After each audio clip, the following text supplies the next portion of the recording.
one sense. I was saying hi to you.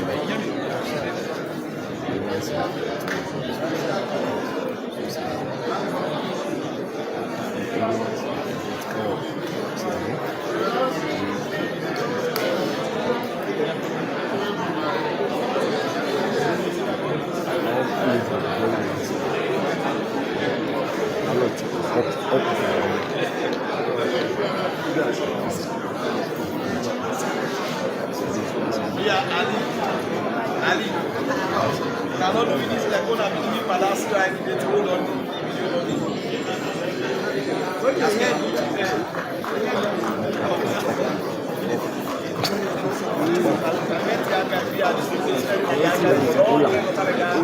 Hola.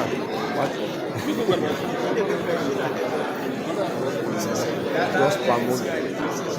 Everybody laughing. You say they make like it's true. Left the one. Note it. Now won't name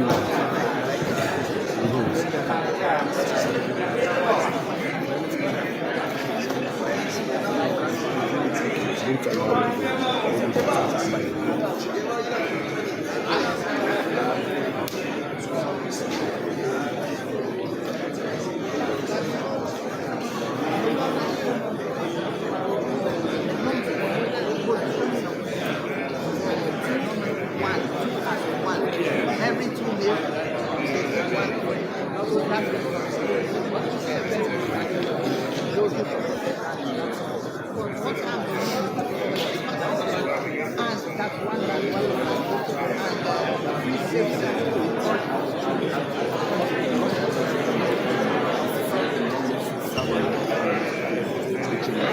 Mondelez is still here.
Oh no.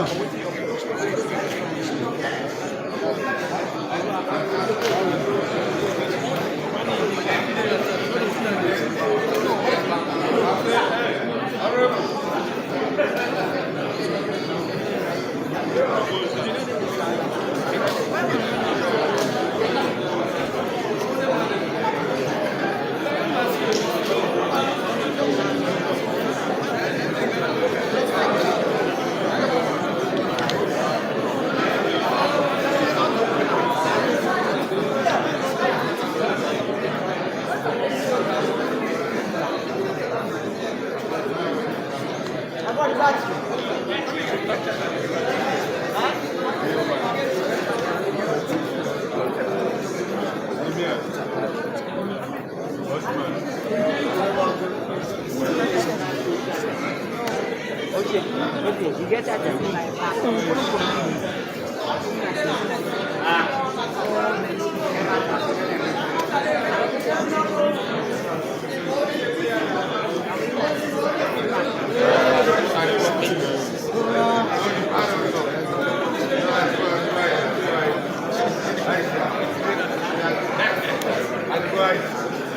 Thank you. Amen.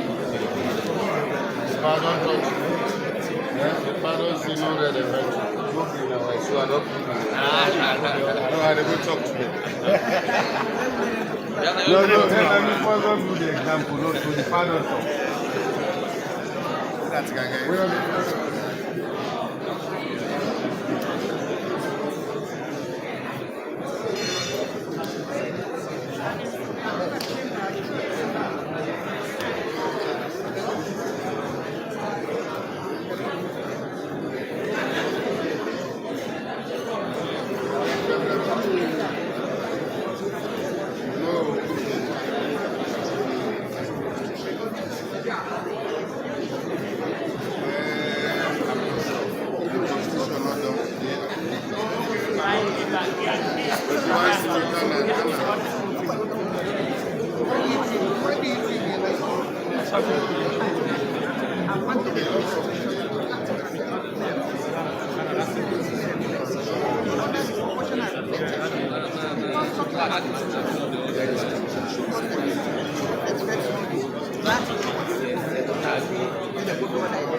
You know the threat and like so if you use a modifier for those who persistent, one man, one positioning, like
But the bone of contention, where others reflect, that this is our system, and woman, we have 52% woman and behind it, and from the people they don't have government, don't solve them, and no, very good, that's it.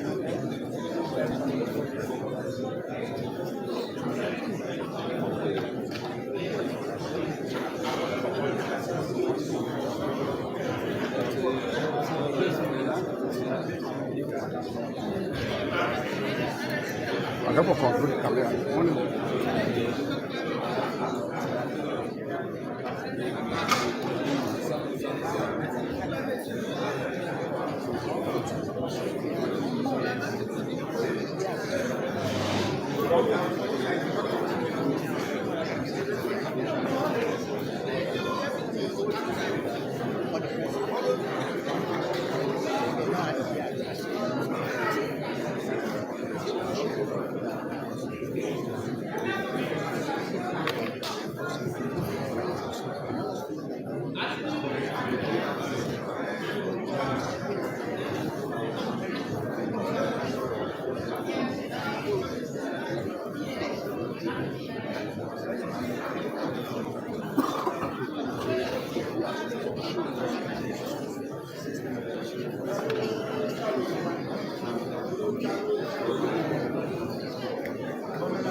I go sit down with the national chairman, like camera people. So people like that, they go with me. Yeah, now I'm close. That's just something that get it fast. So,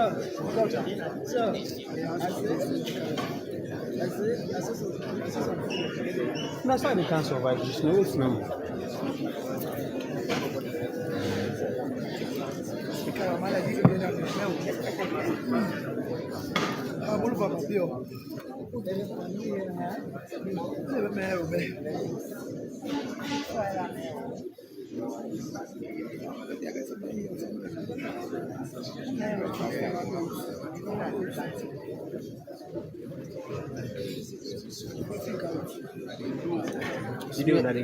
Imani. I say, see me, Imani. It continue me like without the land. Now we know more now. And now I don't want it.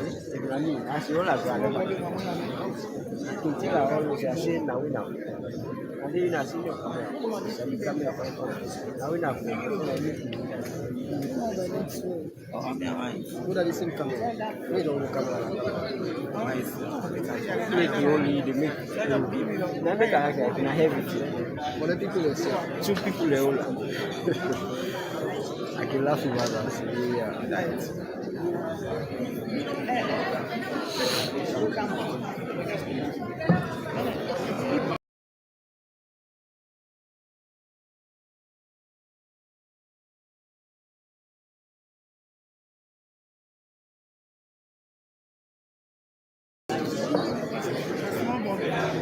Then this I will get this army. It's also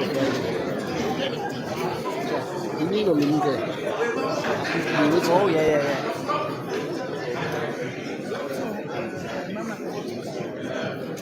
No.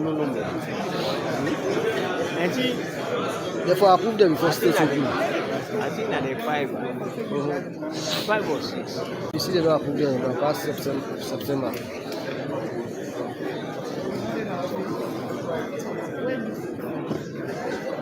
So I tell you, say to please. And they run up.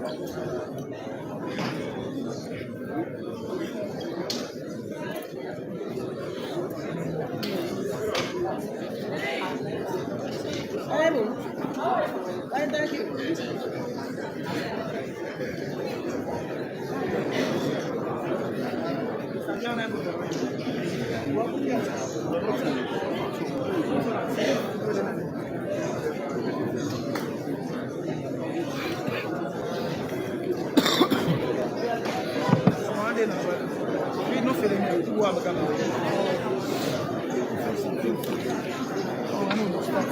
So how much actually go more?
I see they get away for get freedom song.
Those are the charges for that.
See life. Eh? See life. See camera. Put ça. Là où il est, là il est là live, il est pas beau. Il est pas beau live. Il est ici. The one who want to see you. So that okay, carry on.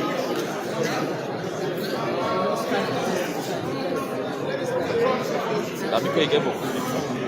I probably made that time. Yeah, watch yourself. Watch yourself like scream.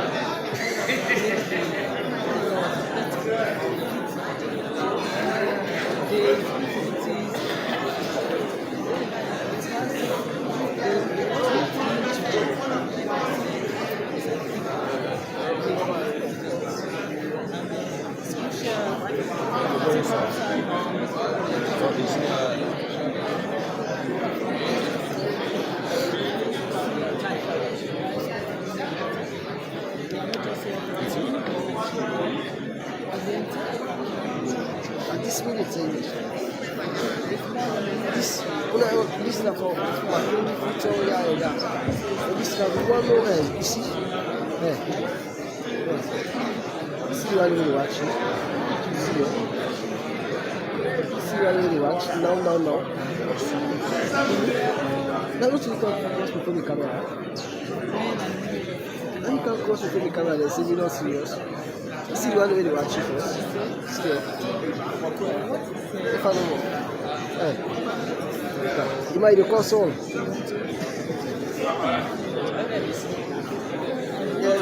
Yeah, now the course.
Yeah, big. When I wait low down, when I wait for slow down.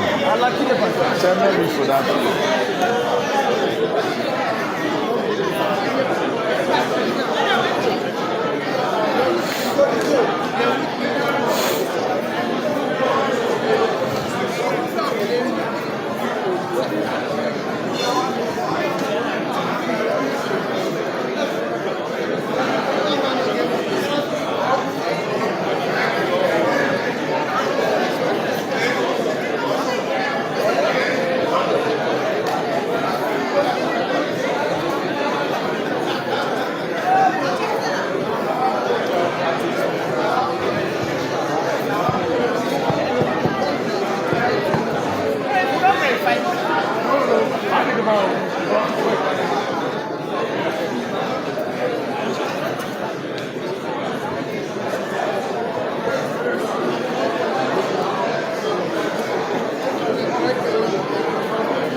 Samuel Tolisso a you've been very integral in with Quality. So I asked at some point in time, I see how central this process. Most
Ah, we push us left. Oh, Mama, I can't tell what you do now.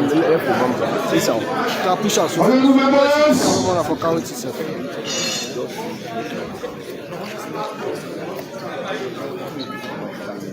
Mr. Speaker.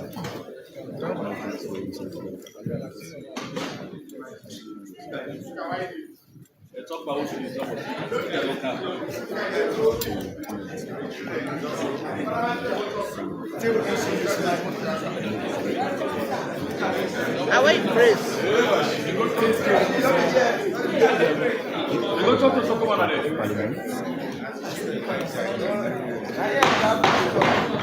To see the men's mission.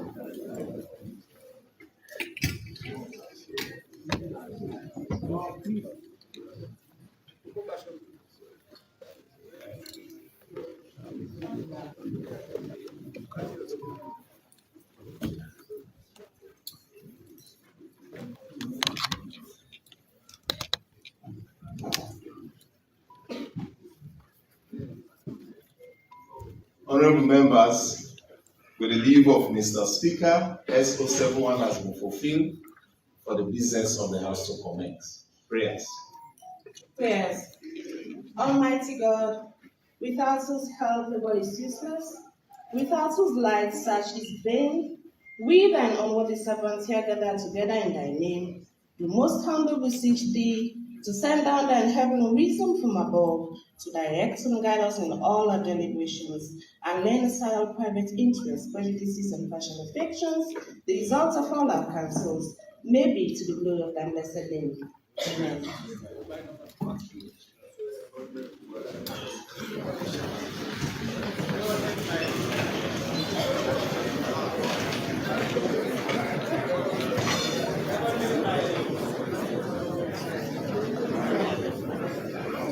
No, left on us.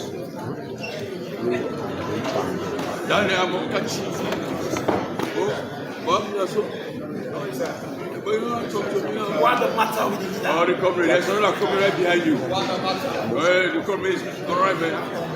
No, you don't. I will. Come over, put some pound, post business, so go banana. I go look over. Because all the change. I go. I like you to go. Very well done.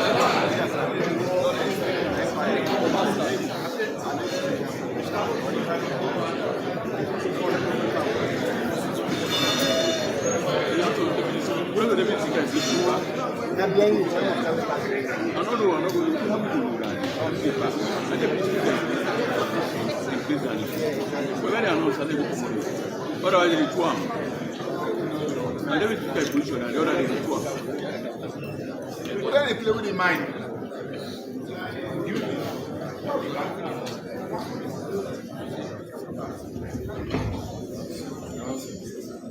Mr. Speaker, the time is past 10. I therefore move that we suspend SO52 so the business will have to commence.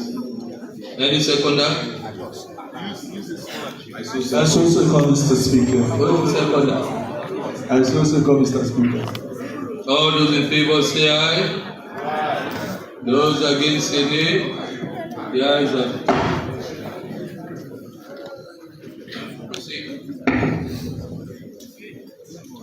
The record of votes and proceedings for Thursday, 23rd July 2026. Honorable members, record of votes and proceedings. Pages 1 to 4.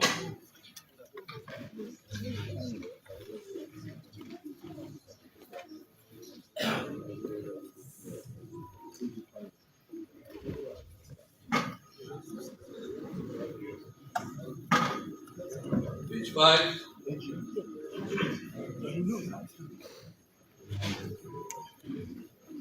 6.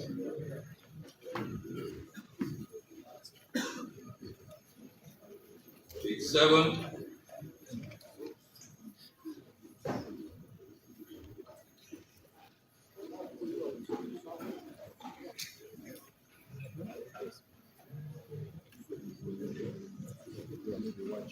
8.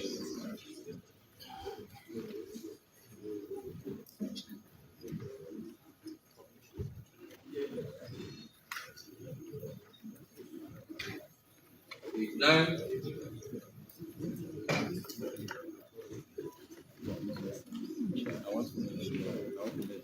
10.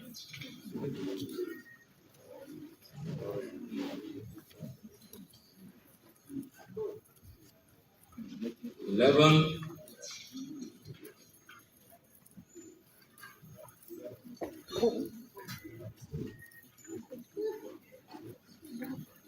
12. Mr. Speaker, page 12.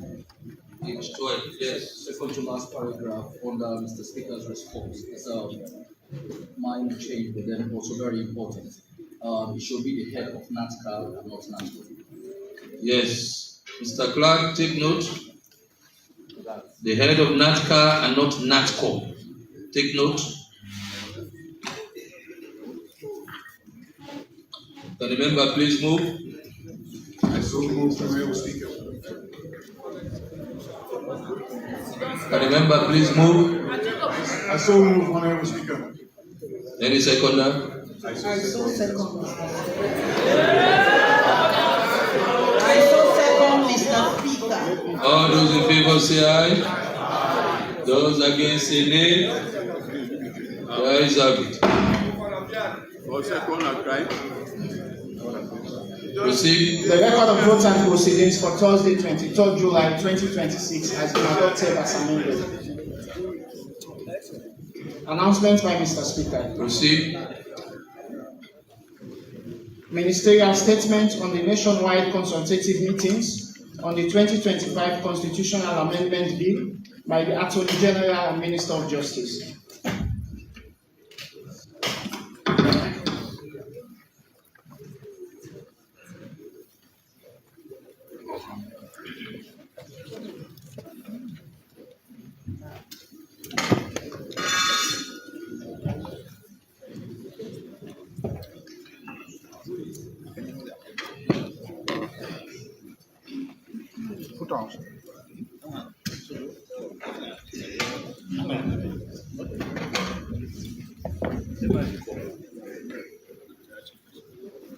Mr. Speaker,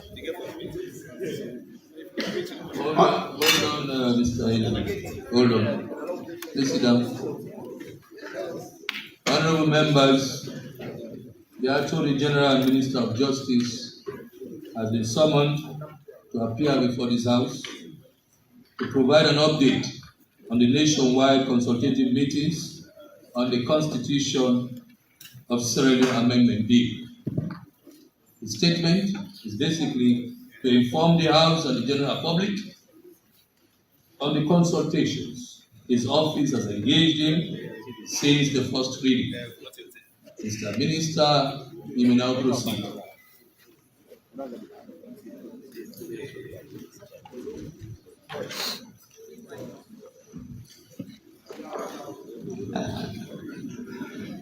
Mr. Speaker,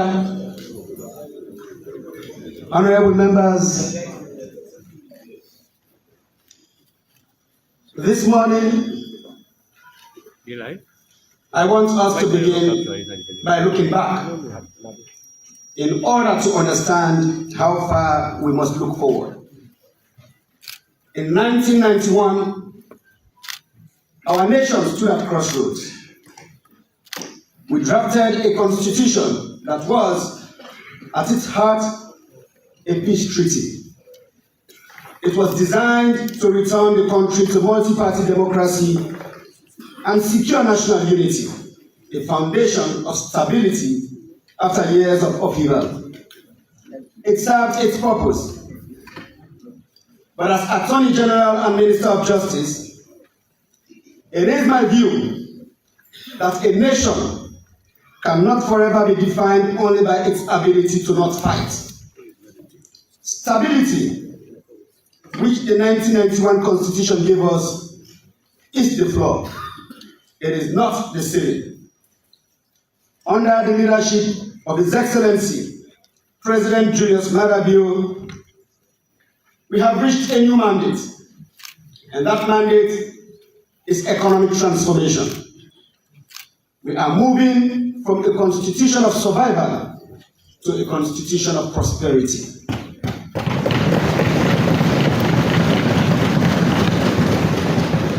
Mr. Speaker, honorable members, I speak to the origins of these reforms because precision matters. The constitutional review process was first agreed to and included in the 1999 Love and Peace Agreement, which we signed with the Revolutionary United Front rebels. The said agreement was ratified in this way as the Lome Peace Agreement Ratification Act of 1999. Article 10 of the said act provided for a revision of the 1991 Constitution. Sierra Leone's Truth and Reconciliation Commission, which carried out its mandate from 2002 to 2004, recommended that the 1991 Constitution be revised and that through broad consultations, we get a constitution that reflects the views and aspirations of the people of this country for a peaceful and democratic society. Actualizing these recommendations was first started by the late President Ahmad Tijan Kaba in 2007. It was advanced by former President Ernest Bai Koroma in 2013 and continued by President Julius Maada Bio, who will now take it to completion. It has crossed partisan lines and outlasted the short-term interest of every administration that has touched it. Some things belong not to governments, but to nations, and this is certainly one of them. This reform process belongs to the people of Sierra Leone, whom you, our honorable members of parliament, represent in this sacred house. The bill before you has two and only two sources. The first is the Justice Edmund Cowan Constitutional Committee Review Report, a product of an 80-member Constitutional Review Committee established by former President Ernest Bai Koroma in 2013, which conducted the most participatory constitutional consultation in Sierra Leone's history. More than 10,000 public consultations nationwide, over 133 stakeholder engagements, over 150 position papers, more than 20,000 hours of airtime, and over 70,000 forms distributed across every district in this country. This was not a government exercise, it was a national one. The proportional representation system, which is one of the proposals before you today, was one of its key recommendations. The second source of this bill is a tripartite report, 80 recommendations developed jointly by the government of Sierra Leone and the All People's Congress Party, engaging every major stakeholder group in the country. Those recommendations represent something rare in our politics. Two parties disagreeing honestly and producing consensus. If anyone tells you that the provisions in this bill are the creation of this government alone, they have misled you.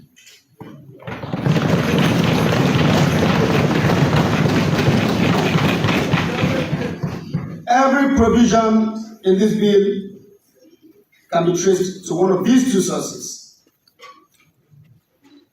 But Mr. Speaker, honorable members, the process did not stop there. After the bill was published in the Gazette, we continued to listen. stakeholders and citizens submitted position papers, raising concerns, proposing amendments, and sharing perspectives. Not every proposal was accepted, but every submission was read, every concern was considered, and the deliberations that followed were genuinely informed by what Sierra Leoneans said. Furthermore, as recommended by our international moral guarantors, a technical team comprising representatives of the government and the All People's Congress convened to examine concerns raised about this bill and to make it better. That committee met, deliberated, and fed its outcomes into the version before this House today.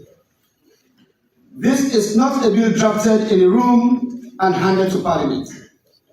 It is a bill tested, challenged, refined, and improved through engagement.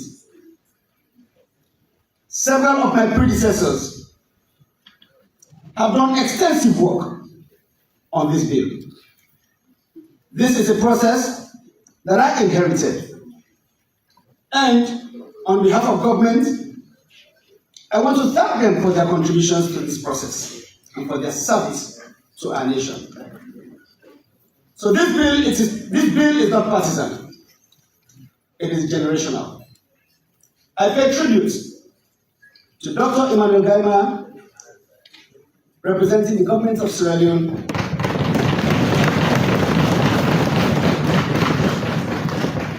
and Dr. Kaifala Mara,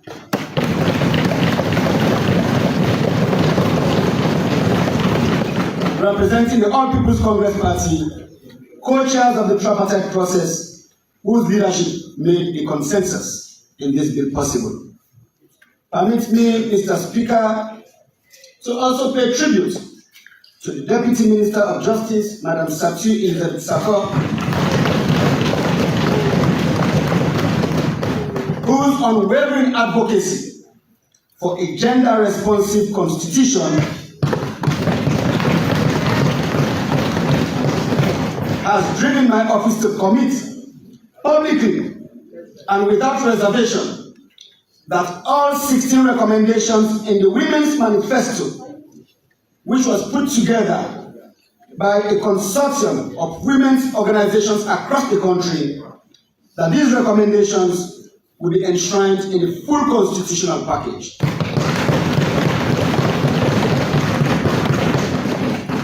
I make bold to commit before this honorable House and to our nation that we will not fail our women. So as a people, we should embrace this moment as a historic opportunity for democratic renewal in our country. Because this is not merely about legal reform. It is about strengthening the bedrock of our democracy. Mr. Speaker, honorable members, for more than 20 years, Sierra Leone has been on this journey. A journey that began in the ashes of a devastating civil war, was shaped by the Lome Peace Agreement, informed by the Truth and Reconciliation Commission, and carried across successive governments and across deep political divides to this chamber today. I rise to commit the Constitution of Sierra Leone Amendment Act 2025 with conviction and without apology to this honorable House. But before I do so, Mr. Speaker, I want to address a question that I know is in the minds of many Sierra Leoneans following this debate. Why is this bill limited to electoral reforms? Where is the rest of the constitutional package? I will answer that question plainly because it deserves a plain answer. The decision to bring electoral reform provisions to Parliament first ahead of the broader constitutional package is not an act of convenience. It is not a political maneuver. It is a principled decision grounded in international best practice and in our solemn obligation to the integrity of Sierra Leone's democratic process. There's a well-established principle recognized by the African Union, by ECOWAS, by the United Nations, and every credible electoral governance body in the world, that electoral laws must be passed or amended well in advance of elections. The rationale is straightforward.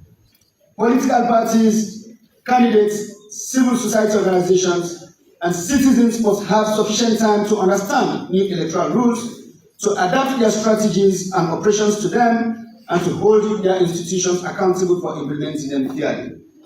An electoral law changed at the last minute, or was changed during the electionary process, creates confusion, opens the door to abuse, and fatally undermines public confidence in the electoral process. Sierra Leone's next general elections are on the horizon. If we wait to pass electoral reforms until the entire constitutional package is finished, we risk arriving at that election with outdated rules that this House, the tripartite process, and the people of Sierra Leone have already agreed must change. That is a risk we are not prepared to take with our democracy. The electoral reforms in this bill are not rushed. They are not improvised. They are among the most thoroughly deliberated provisions in the entire constitutional review.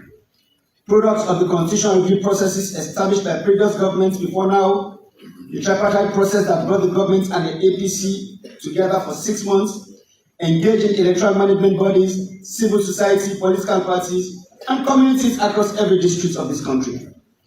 This House is not being asked to vote on something new. It is being asked to give legal force to something that has already been agreed. Let me be clear about what this bill does, Mr. Speaker.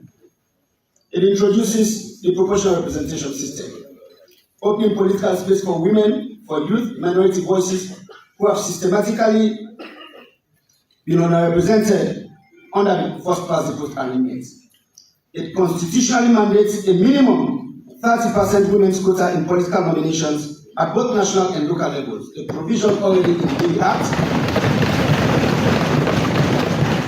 and now proposed to be in our country's supreme law. This will no longer be an aspiration, but a fundamental constitutional requirement. This reform process is therefore a conversation about our shared future. It is a blueprint designed to ensure that the 52% of our population, our women, are no longer just silent observers of growth, but the primary drivers of such growth.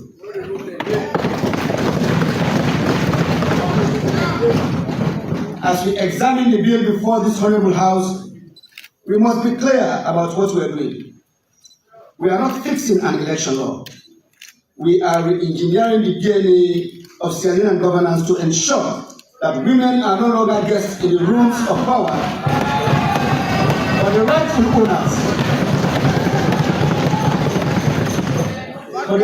owners of them. This bill is at its core about electoral reform. But to be even more clear, Mr. Speaker, honorable members, in Sierra Leone, electoral reform is gender reform.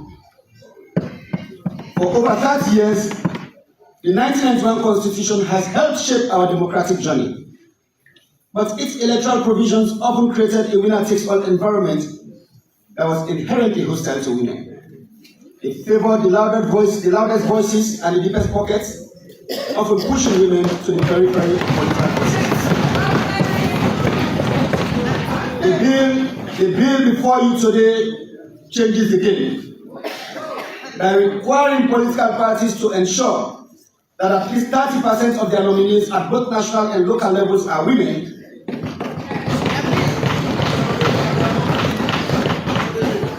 We are moving inclusion from a gentleman's agreement to a non-negotiable legal and constitutional requirement. This, Mr. Speaker, honorable members, is a tip of our reform. Coupled with the proportional representation system, we are creating a fairer and more professional political space. The PR system reduces the zero-sum, high-friction politics of the past.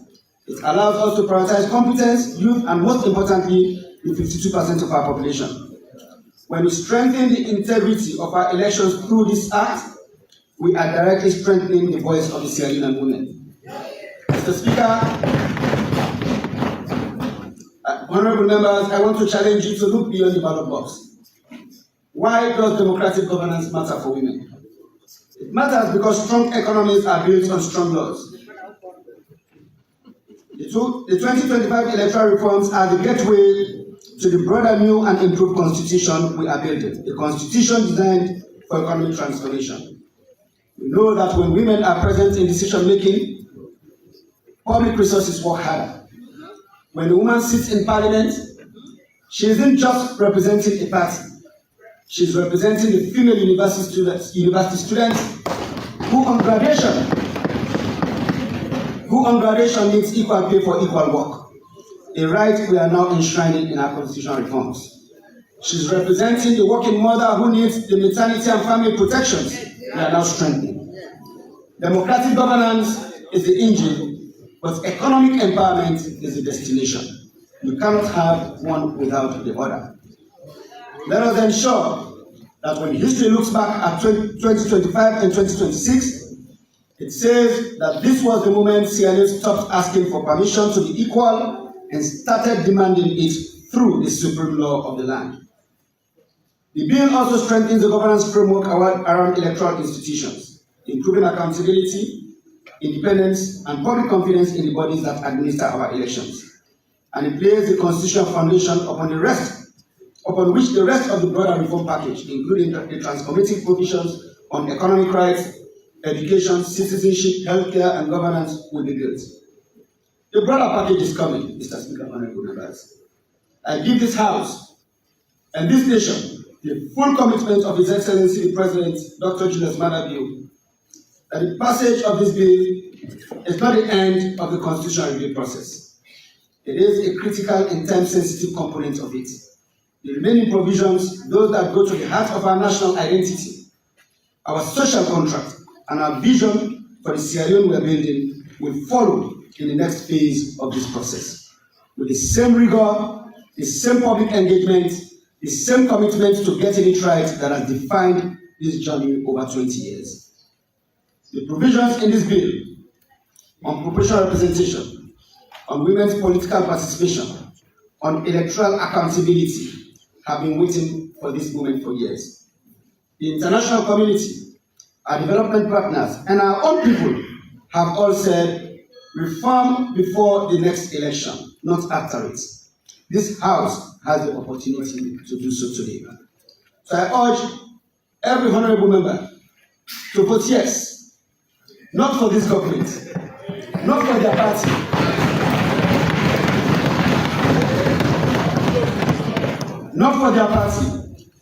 but for the Sierra Leonean people who participated in this process, who waited for this moment, and who deserve a democracy worthy of their patience. I thank you, Mr. Speaker.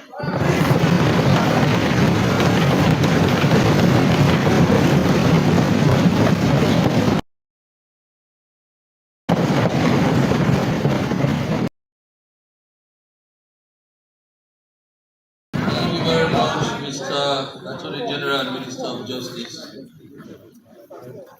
for a well-conceived statement.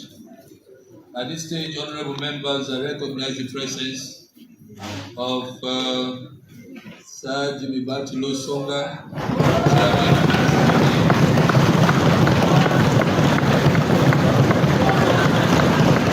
I also recognize the presence of Ambassador Usman Yassanechi.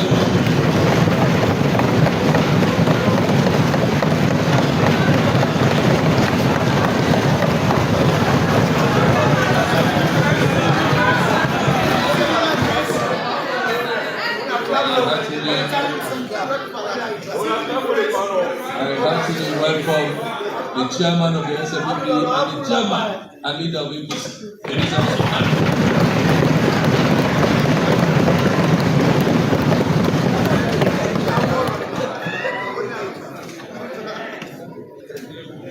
In the circumstances, I urge the leader of the opposition to make a brief statement on the presentation by the Attorney General and Minister of Justice, and the leader of government business, the majority leader and leader of government business, just brief statements, 5 minutes each. 5 minutes. Mr. Speaker, honorable members, today is a historic day. We are touching the most critical document in this nation.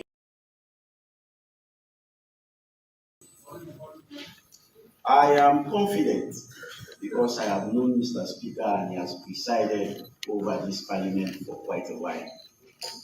He is a man of procedure. He has conducted himself with grace, dignity, and respect throughout. And I am totally confident that he will maintain that standard in the course of this.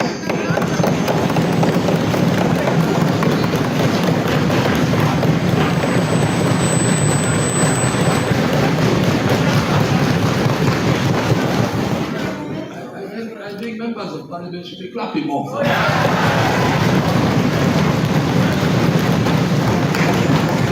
Thank you very much, leader of the opposition. So I want to make it crystal clear that the opposition has no doubt in your ability to follow the laws of our country and the constitution of this nation.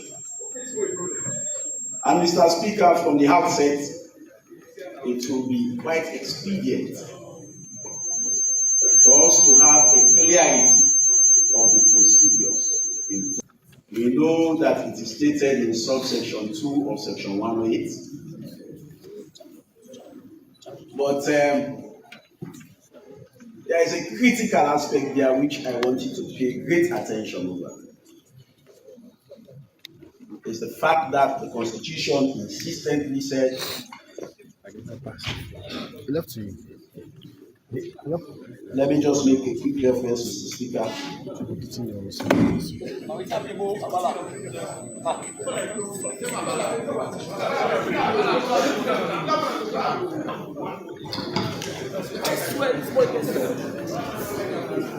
Yes. Section 108, subsection 2, Mr. Speaker, honorable members. It says a bill. Honorable leader of the opposition, this is not a debate. It's not a debate. On the matter before this. It's not a debate, sir. I just want us. On what Yes. No. I just want us to set the pace. Of course, I want to assure you, this debate will be very friendly, very comforting, very friendly and comforting. Yes, it says a bill for an act of parliament under this section shall not be passed by parliament unless the bill is supported on the second and third readings of the vote of not less than 2/3 of members of parliament. I underline the word not less than 2/3. And the current composition of this parliament is 149 members. 2/3 exact is 99.33.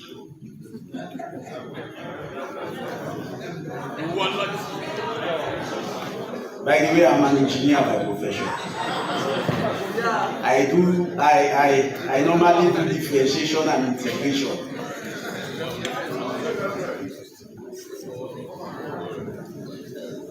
And it's clear that anything less than 99.33 is less than 2/3 and cannot pass any amendment of the sacred document.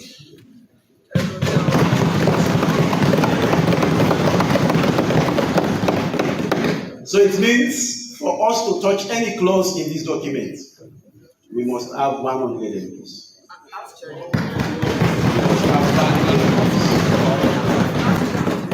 That is why the Constitution did not say 2/3. The Constitution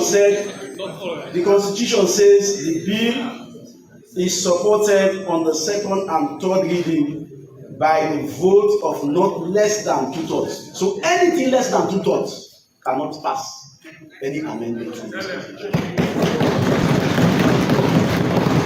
I am saying this because we have reposed confidence in the ability of the Speaker to conduct free, fair proceedings in this House. And Mr. Speaker, I want to allay the fears of my colleagues on the other side. We are not against amending the Constitution. We are not against amending the Constitution. We may be against amending certain clauses of this Constitution, but we are not entirely against amending this sacred document. So, Mr. Speaker, with the expectancy that we're going to follow due process, I want to assure you, general public, and colleagues, members of parliament, that we on this other side are going to be very constructive, combative, and deliberately I install the flag of Sierra Leone on my chest. Today, we are going to prioritize our nation other than party. I want to thank you, Mr. Speaker, for this opportunity. Thank you very much. Thank you very much, Speaker. Majority Leader and Leader of Government.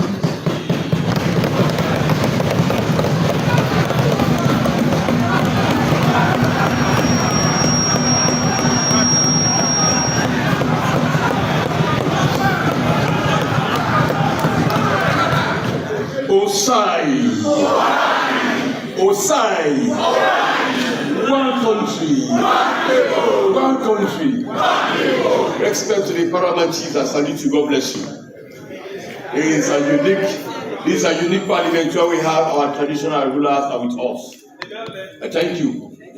God bless you very much. Mr. Speaker, honorable members, let me say thank you for presiding over us. I know we have, every time, we have talked about how sincere and how loving we are to us. And we have allowed us to persuade the executive. I want to hear you clapping.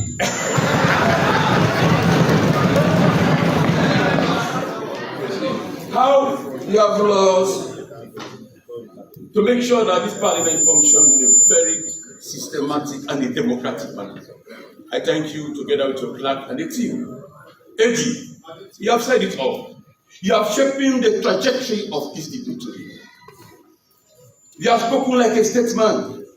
You have used the political willingness of President Liu for us to change the trajectory of this country.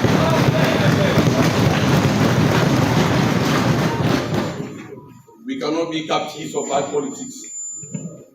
Today we are talking about parliamentary diplomacy. We are talking about the world. They're doing the interregnum. So many things happen. The only way we can maintain stability as a nation is stated is by the rule of law. And today we are about to amend the constitution to establish authorities of state, but to also check how those authorities can be used. Mr. Speaker, honorable members, the reason why I call the paramount chiefs Osai, Owai, one country, one people, is for us to have a cohesive nation. And you have elucidated clearly on the point. Women's empowerment, talking about absolute clauses in the constitution, talking about how do we move on. A post-war country like Sierra Leone, what do we do to keep this nation together? So then we debate whether we take the first past the post, the proportional representation system. These are all things that are in the bill today.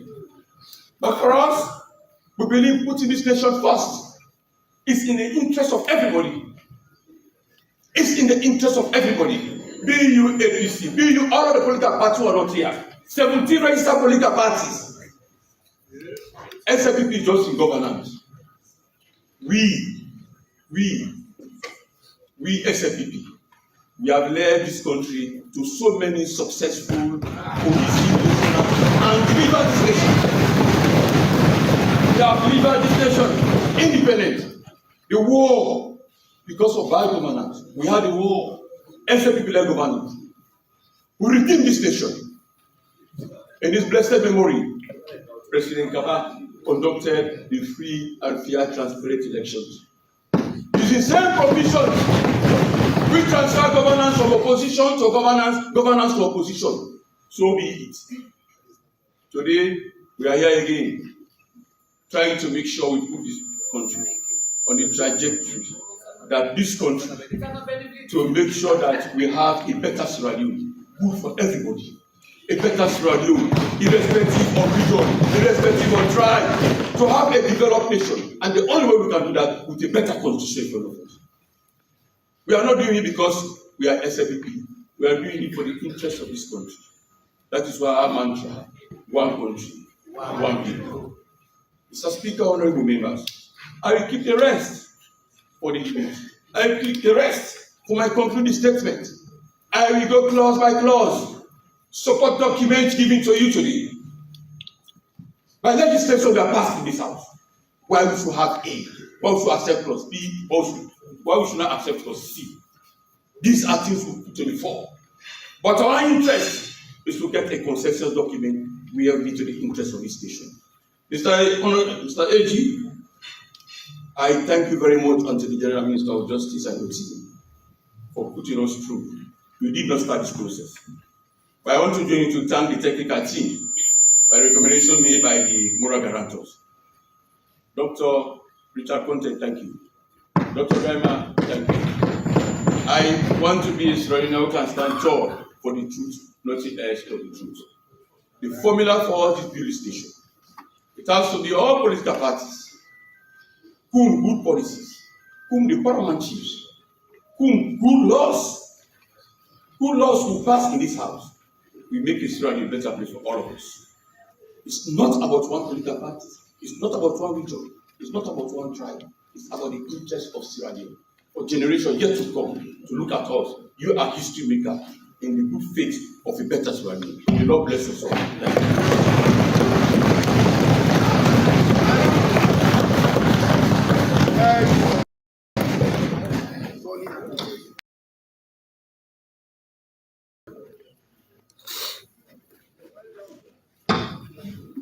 Yes, Mr. AG and Minister of Justice.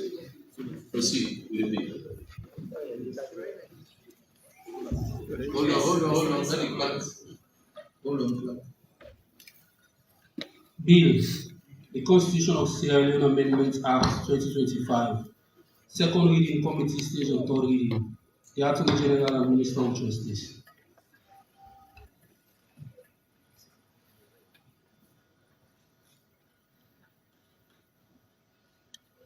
Mr. Speaker, honorable members, I move that the bill entitled the Constitution of Sierra Leone Amendment Act 2025 be read the second time.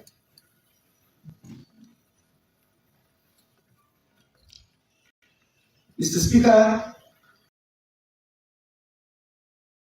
honorable members, this bill seeks to amend the Constitution of Sierra Leone 1991,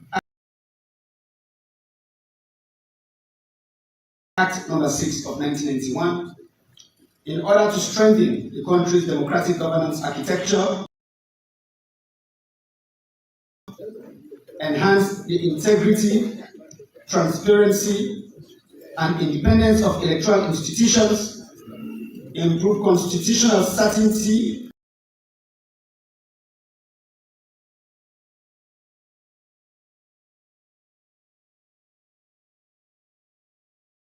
in the electoral process. Mr. AG, 1 minute. Mr. Speaker, honorable members, time is past 12. I therefore move that we suspend SO 52 so the business of the House.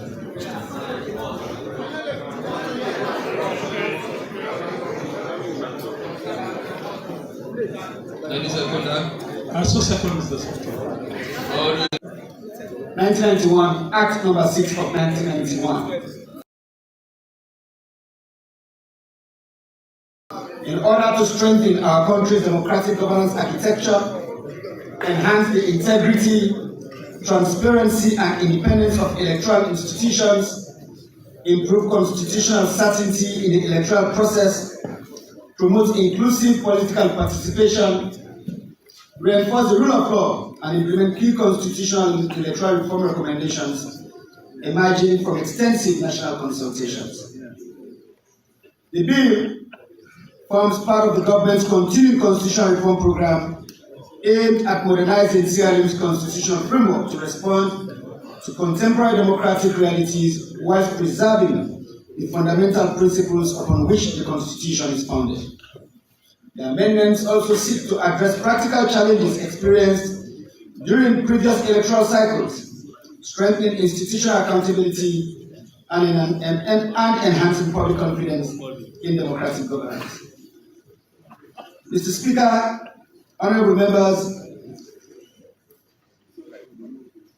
the proposal to amend Section 32 of the Constitution of Sierra Leone 1991 aims to reform the constitutional framework governing the National Electoral Commission. Firstly, it changes the nomenclature from Electoral Commission of Sierra Leone to National Electoral Commission to reflect the Commission's constitutional status and national mandate. Secondly, it establishes an independent search and nomination committee comprising representatives of the interreligious community, the legal profession, civil society, private sector, organized labor, the media, youth organizations, and women's organizations. The objective is to ensure that the appointments are transparent, merit-based, and reflective of broad national participation rather than sole executive discretion. Mr. Speaker, permit me to also inform this Honorable House of that this is a provision that has been subjected to broad consultations following the submission of position papers, but also following extensive engagements between the technical teams constituted by the government of Sierra Leone and the opposition All People's Congress. Such technical team being led by myself as Attorney General Minister of Justice, but benefiting from expertise of other members of government, including the Deputy Minister of Justice, the Solicitor General, the Executive Advisor to the President on Public Reform, Dr. Gaima, but also leaders in the All People's Congress, to name Dr. Richard Conte, Honorable Usman Abdel Tibo, Adi Macaulay Esquire, and several legal representatives. And so as you debate this clause today, we also want to provide additional guidance from these broad consultations as well as from the views of this technical committee, including that the language in this particular clause is strengthened to reflect that processes representing these groups will be directly nominated by these groups before being appointed by His Excellency the President. Thirdly, Mr. Speaker, honorable members, the clause prescribes minimum educational qualifications, professional competence, and integrity requirements for both the Chief Electoral Commissioner and other commissioners of the Electoral Commission. These qualifications are intended to strengthen professionalism, institutional competence, and public confidence in the electoral management body. Finally, the clause introduces staggered tenure for commissioners to preserve institutional memory, avoid simultaneous replacement of all commissioners, and enhance continuity in electoral administration. Amendment of Section 34 relating to Political Parties Registration and Regulation Commission. This clause restructures the appointment process for the chairperson of the Political Parties Registration and Regulation Commission. The principal objective is to enhance the Commission's independence by introducing a search and nomination committee broadly representative of Sierra Leonean society. The clause also maintains representation of key institutions, including the National Electoral Commission, Sierra Leone Bar Association, and the Sierra Leone Labour Congress, thereby strengthening institutional collaboration while preserving regulatory independence. The amendment seeks to improve public confidence in the impartial regulation of political parties. Amendment of Section 35 women's political participation. This clause constitutionally guarantees that not less than 30% of a political party's nominees for national and local government elections shall be women. The amendment builds upon CIN's commitment to gender equality and seeks to increase women's participation in governance and political leadership. It demonstrates the government's commitment to inclusive democracy and aligns with regional and international obligations promoting women's representation in public office. As has been stated already, whilst this requirement exists in statute, it is fitting that the same provision or requirement be reflected in our country's supreme law, the National Constitution. Amendment of Section 38, Election of Members of Parliament. This clause introduces several reforms concerning parliamentary representation. It clarifies the authority of the National Electoral Commission, subject to parliamentary approval, to determine the allocation of parliamentary seats. The clause also provides that only the most recent decennial census shall be used in determining the allocation of parliamentary representation, thereby ensuring that seat distribution reflects reliable and nationally accepted demographic data. Importantly, where the final census result is published within 24 months preceding a general election, the new census data will not be used for the purpose of that election. This safeguard prevents late demographic changes from disrupting electoral preparations and promotes electoral stability. The clause further reinforces the constitutional requirement that at least 30% of the party's nominees be women. The repeal of the amended clause, Section 38A of the Constitution. This clause repeals Section 38A of the Constitution. The repeal is intended to remove constitutional provisions that are no longer necessary following the restoration of the permanent electoral framework established by this bill. Amendment of Section 41. This clause permits independent candidates to contest presidential elections. The amendment broadens political participation by recognizing that citizens who are not affiliated with political parties should nevertheless be able to seek elective office provided they satisfy statutory requirements relating to eligibility. The amendment enhances political pluralism whilst preserving safeguards against frivolous candidates.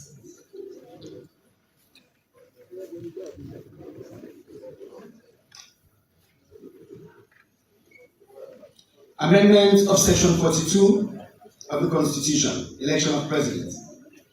The clause introduces comprehensive reforms to the constitutional framework governing the election of President. The amendments are intended to provide greater clarity, legal certainty, enhance electoral legitimacy, strengthen judicial oversight of the electoral process, and minimize ambiguity in the declaration of presidential results. Mr. Speaker, honorable members, I also must add that this is one clause that has generated significant debate across the country because it now proposes to move Sierra Leone from the 55% threshold, which traditionally has put this country in a position to embark on runoff elections. And so, Mr. Speaker, honorable members, after extensive consultations, including by the technical team, we will propose that this particular clause be reviewed to reflect that the candidate will be declared winner of a presidential election if that candidate polls a majority vote of 50 plus 1% of the votes cast. This, of course, we note, whilst the proposal does not completely eliminate the chance of a runoff election, it significantly reduces the chance of getting into the runoff, while still ensuring that the president elected to serve his country benefits from majority mandate of the voting populace. The rest of the clause lays out windows within which persons dissatisfied with the elections can file petitions. Mr. Speaker, honorable members, we also propose an amendment to Section 39 of the Constitution. It provides that where a president resigns from or is expelled by the political party under which he was elected, Parliament may, by resolution supported by a two-thirds majority of all members of Parliament, remove the president from office. The amendment seeks to balance party discipline with constitutional accountability, ensuring that removal does not occur automatically, but only following parliamentary consideration supported by constitutionally significant majority. Mr. Speaker, the bill also proposes an amendment to Section 54 of the Constitution, which also has to do with party membership for both the President and the Vice President, and by extension an amendment of Section 55, which specifically focuses on the removal of the Vice President. Mr. Speaker, what these proposals seem to accomplish is to ensure that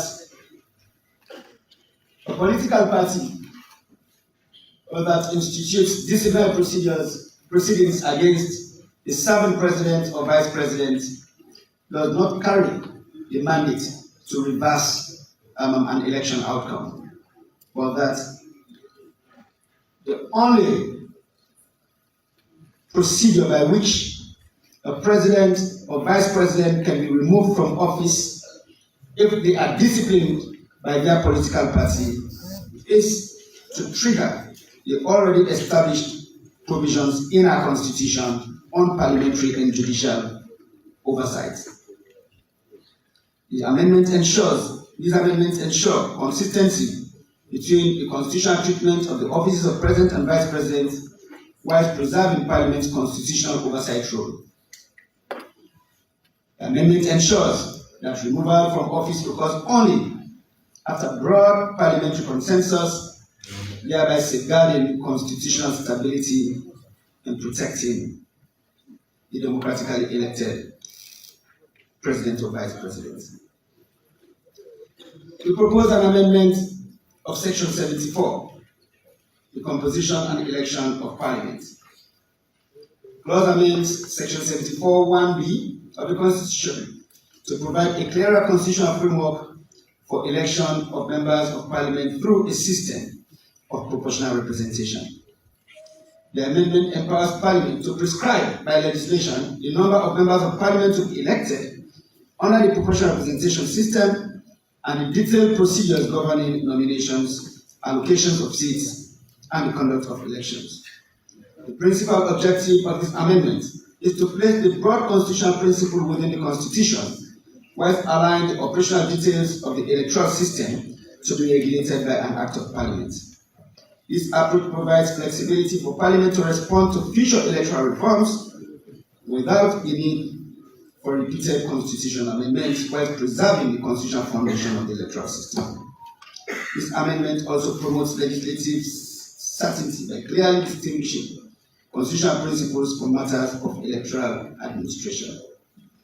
Mr. Speaker, honorable members, kindly allow me to say a bit more about this proposal.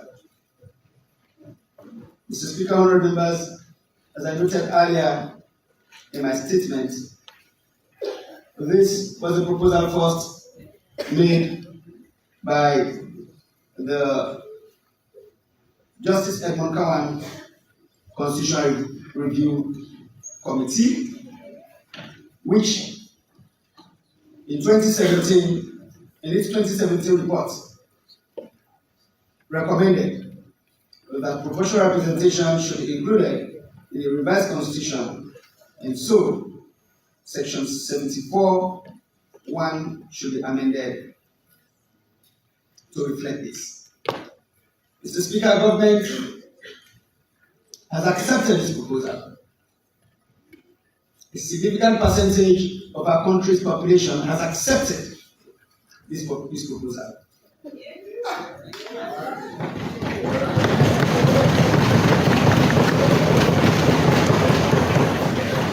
But Mr. Speaker, it is always good to benefit from international best practices. Mr. Speaker, the majority of the world's democracies practice some form of the proportional representation system.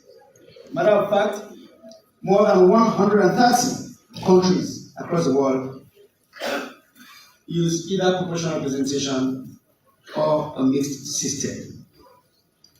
Less than 55 of the countries in the entire world use the first past the post system. Mr. Speaker, honorable members, of the 10 ranked countries on the Human Freedom Index of 2024, an index which measures 86 indicators of personal and economic freedoms, 9 of those 10 are countries that use the proportional representation system.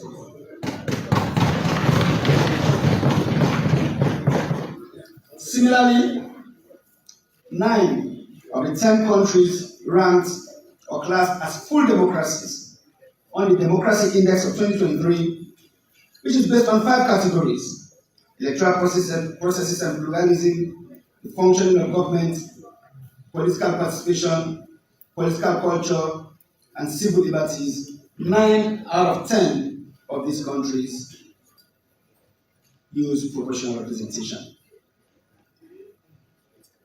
So there is significant best practice across the world that we can benefit from.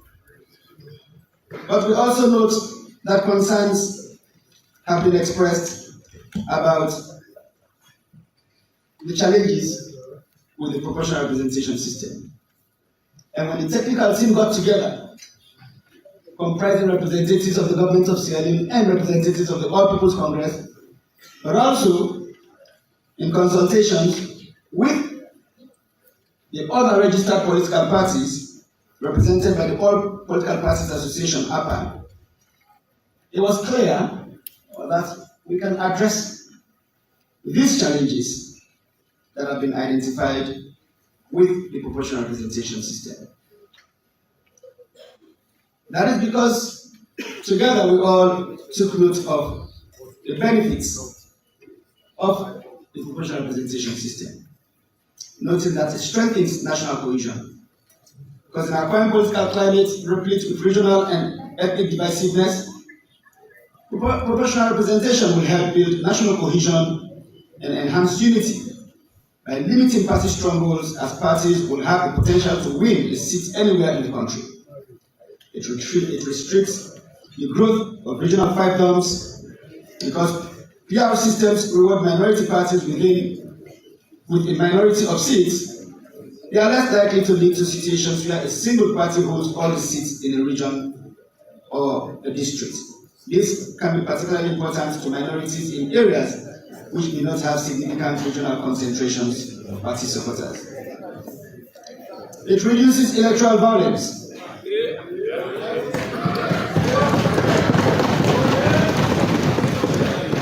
The proportional representation system has evidently proven to reduce political tension and violence, primarily because it does not create an environment where political parties will clash.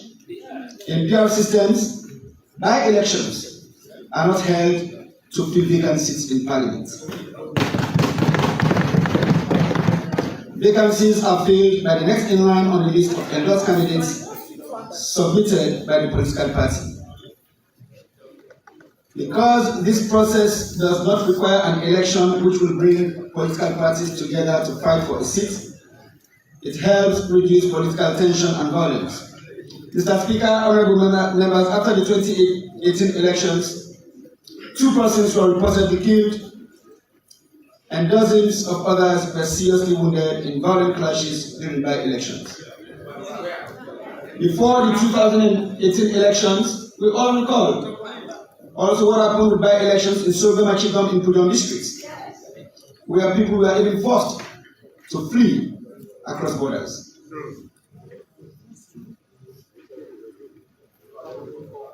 And noting, Mr. Speaker, honorable members, following the 2023 elections,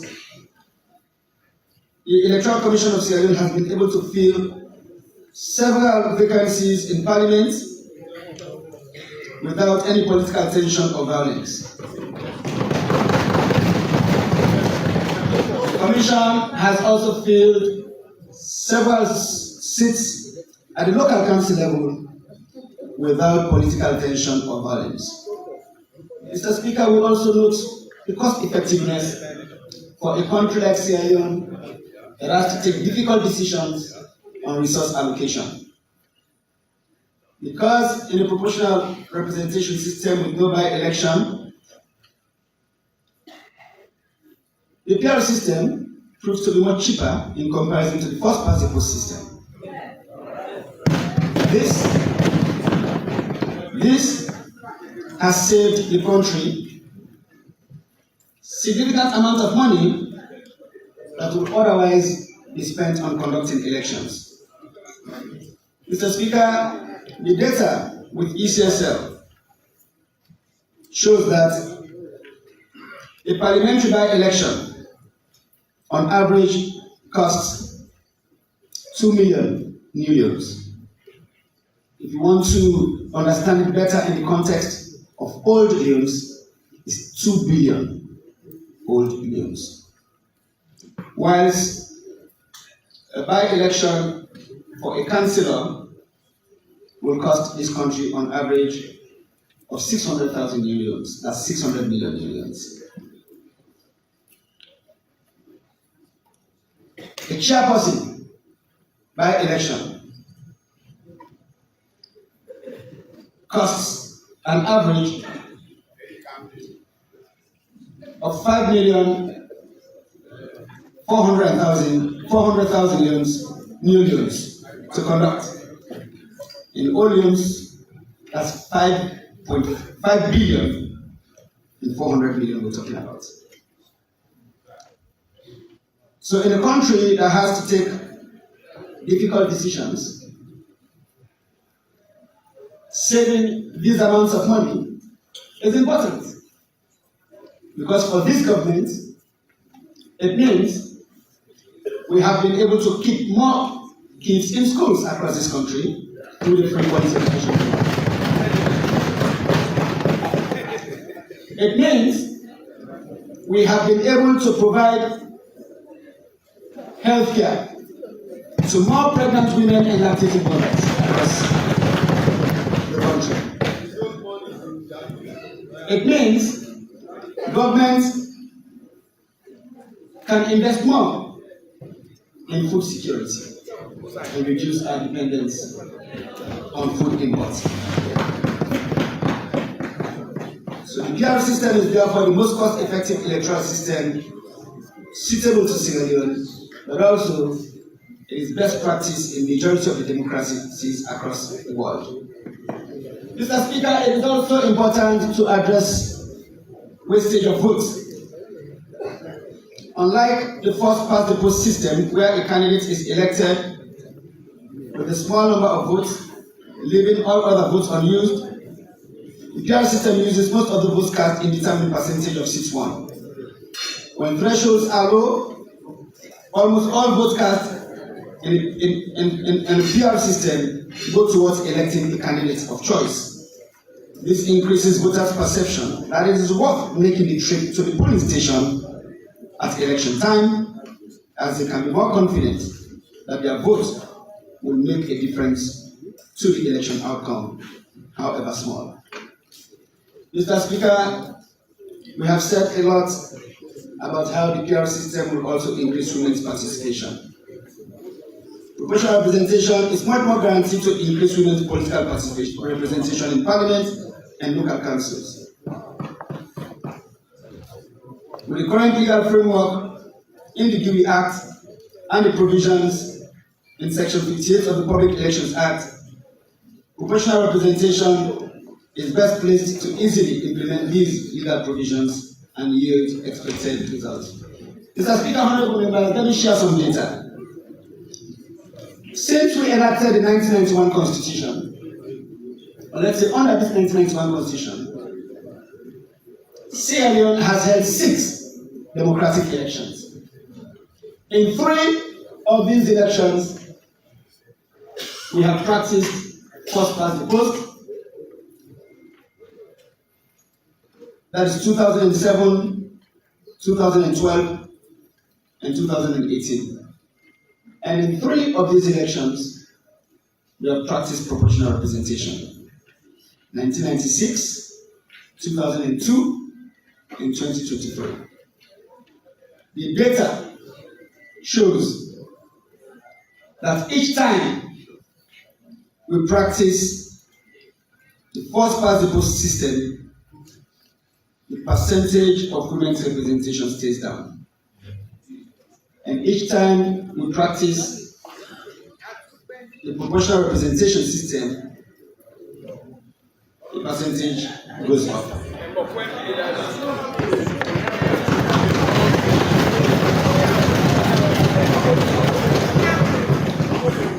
In 1996, Mr. Speaker, honorable members, in 1996, with the nationwide PR system, women's representation stood at 6.3%.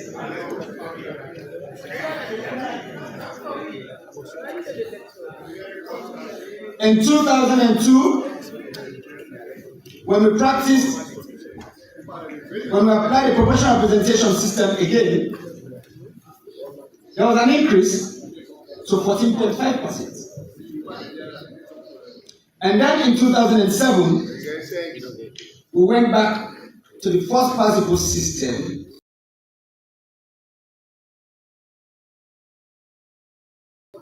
And the percentage reduced to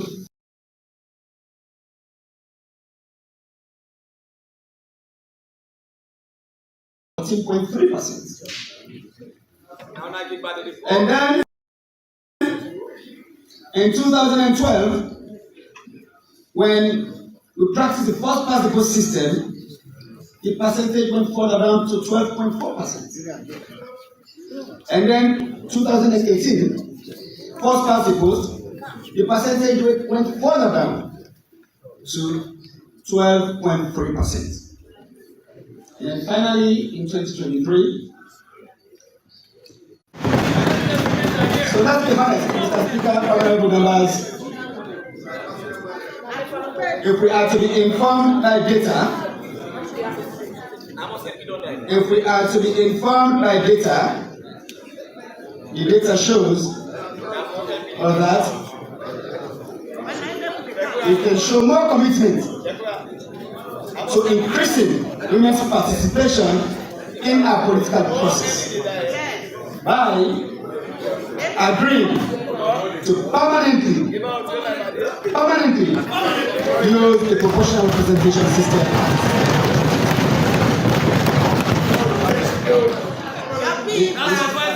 Mr. Speaker, honorable members, we understand that questions have been raised about electoral accountability. And Mr. Speaker, we have made several proposals that will go into legislation on how we ensure that there are sufficient safeguards. Matter of fact, as a technical committee that have consistently referred to comprising representatives of the government and the All People's Congress, the committee has even made further recommendations to ensure that through the proportional representation system, we have safe seats for women.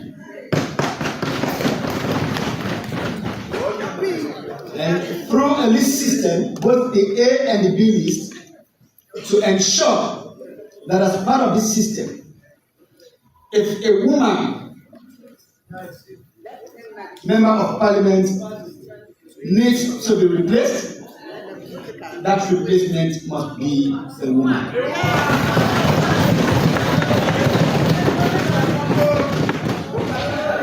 That is the recommendation from the technical committee, made up of representatives of the government of Sierra Leone and the All People's Congress Party.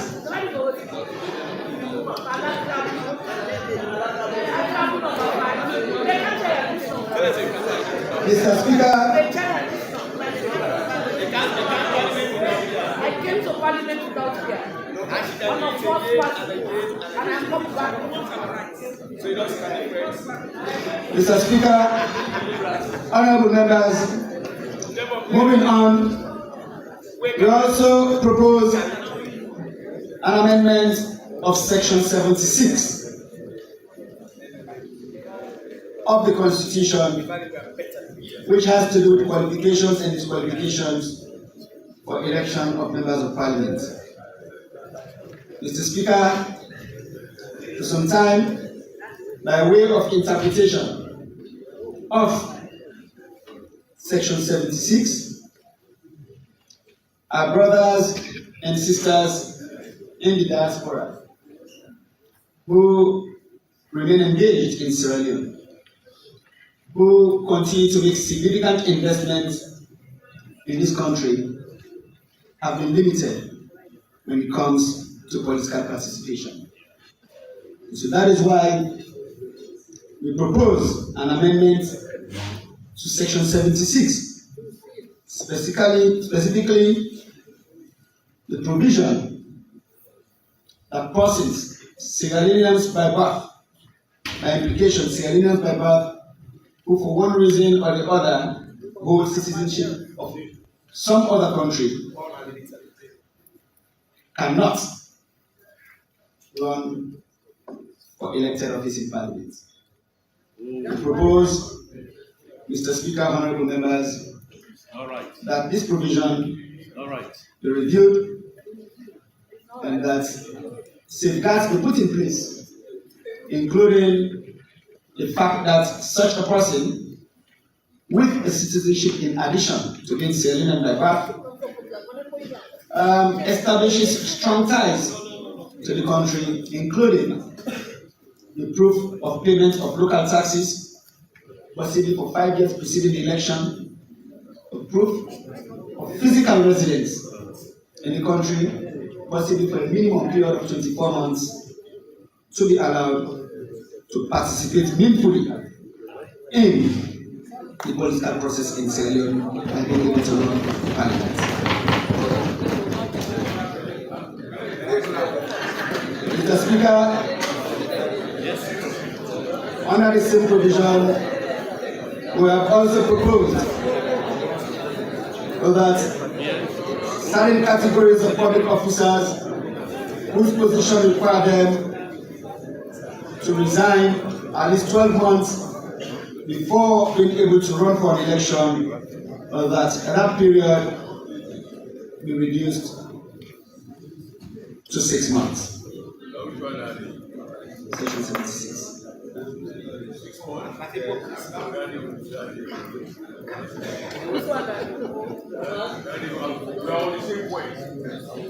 Mr. Speaker, Okay, that way we're on the same point. No worry. Mr. Speaker, under this qualification, we have also proposed a list of offences for which, if an individual has been convicted and has served jail time, that those convictions for those offences become disqualifiers to run for Parliament. These include treason, murder or manslaughter, rape or sexual penetration, fraud, corruption or offences involving dishonesty, elections-related offences, or any other offense carrying a sentence exceeding 12 months. Mr. Speaker, honorable members, the amendment preserves the constitutional right to appeal by providing that no disqualification shall take effect until the appeal process has been exhausted or the period for appeal has expired. This strikes an appropriate balance between safeguarding the integrity of Parliament and protecting the constitutional rights of individuals. Having said this, Mr. Speaker, honorable members, I wish to move that the bill entitled the Constitution of Sierra Leone Amendment Act 2025 be read the second time. Thank you very much, Attorney General and Minister of Justice. Honorable members, at this stage, I wish to recognize the presence of our former colleagues that are here this morning in a visit to this house. Let me start by mentioning the name of Honorable Swahilo Kroma, former member of Parliament.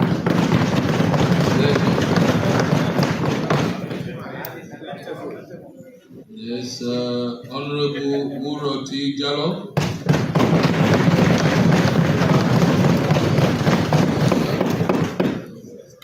Honorable Amadou Fofana.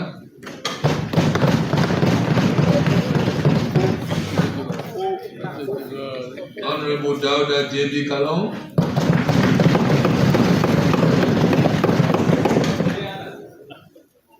Honorable Alhaji Ibrahim Kemosisi.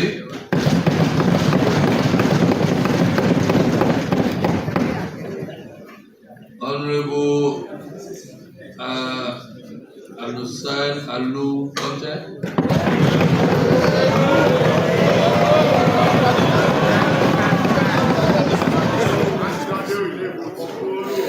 Honorable Sanchez.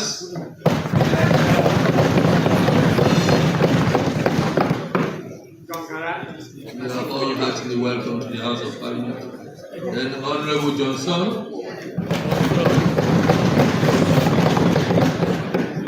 Let me also recognize the presence of Mr. Robert Kondima, Deputy National Chairman.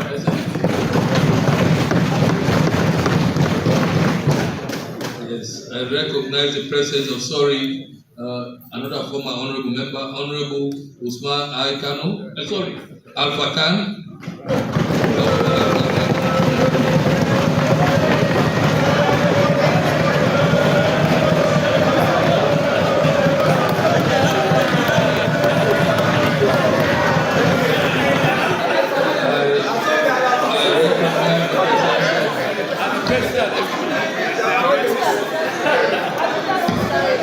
I recognize the presence of Honorable Jared Smith.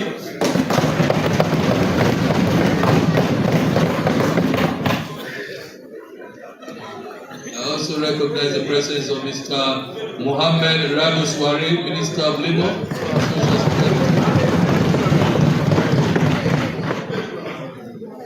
I recognize the presence of Dr. Emmanuel Gaima.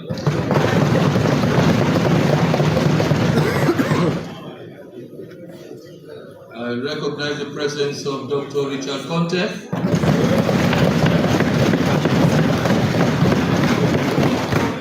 recognize the presence of Mr. Lansana Kumbuya, National Security.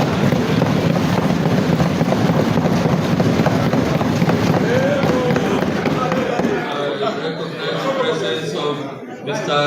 Dr. Kefana Mara, Chief.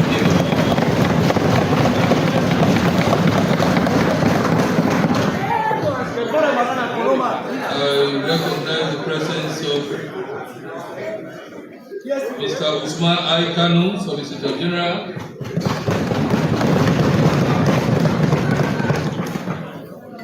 Madam Martina Bindu Ebenda, the Administrator General.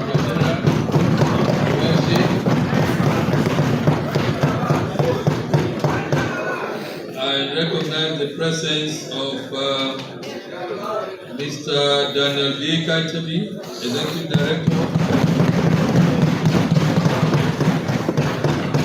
I recognize the presence of Madam Zainab Mosiri, Electoral Commissioner, Western Region. Oh, I recognize the presence of a strong lady, Madam Hawa Fori, National Women.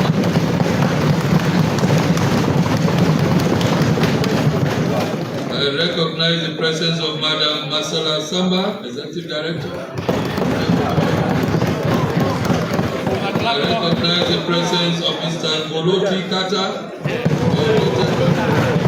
Mr. Boloti Kata, where is it? You're welcome.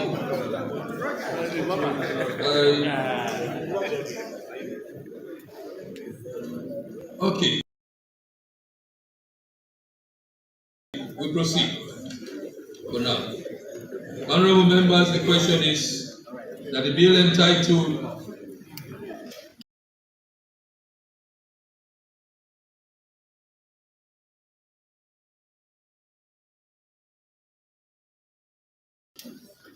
the Constitution of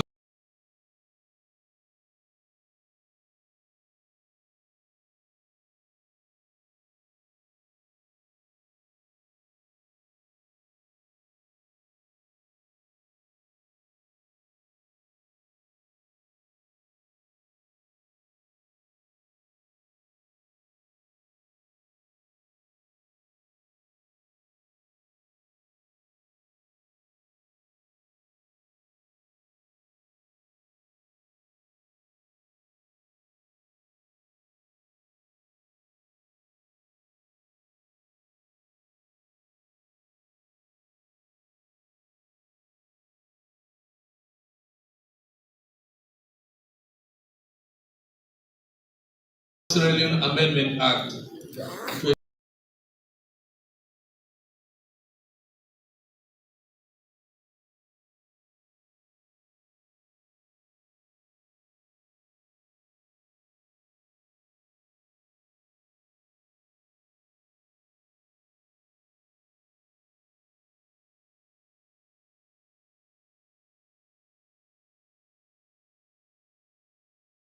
Road in this historical event.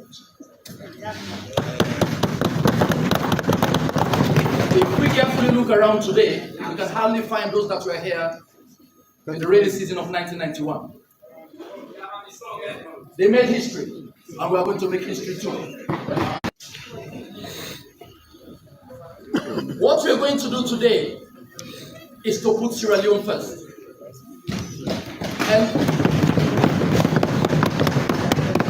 I don't see regions, I don't see tribes. I was born in the western area to a father from Mambolo Chiefdom, Kambia district. My mom was born in Port Loko district. I started schooling in the western area, schooled in Bombali district, schooled in Kailaun district, lived in Kelema district, schooled in Bo district. And in Bo district, I met friends from Bujong, Bon, Moyamba, and even Kabbalah district. I am a Sierra Leonean.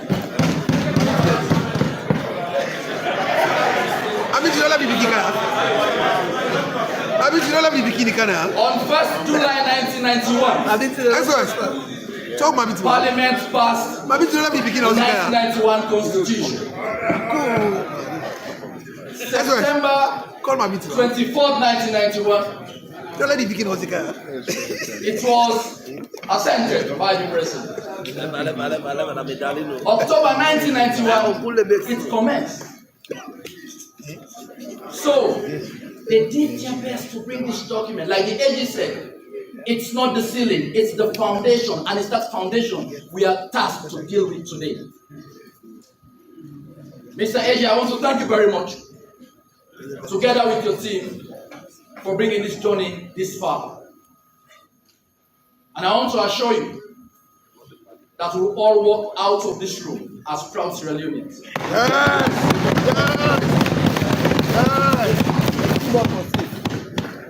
You know, presidential candidate will debate nationally. You're trying to solve problems. especially with 32-3. I have people talking about sole executive power. The intention is a good one.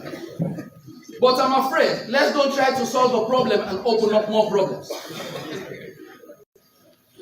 Because when I look at the list that we have, in terms of those that are going to form this committee, I'm worried.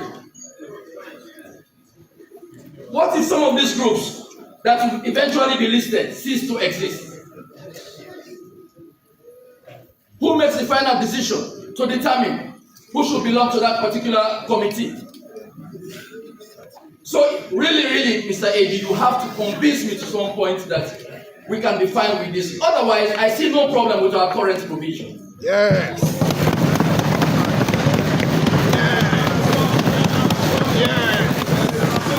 The only problem we've experienced in this world, the only problem we've experienced in this world has been the issue of consultation.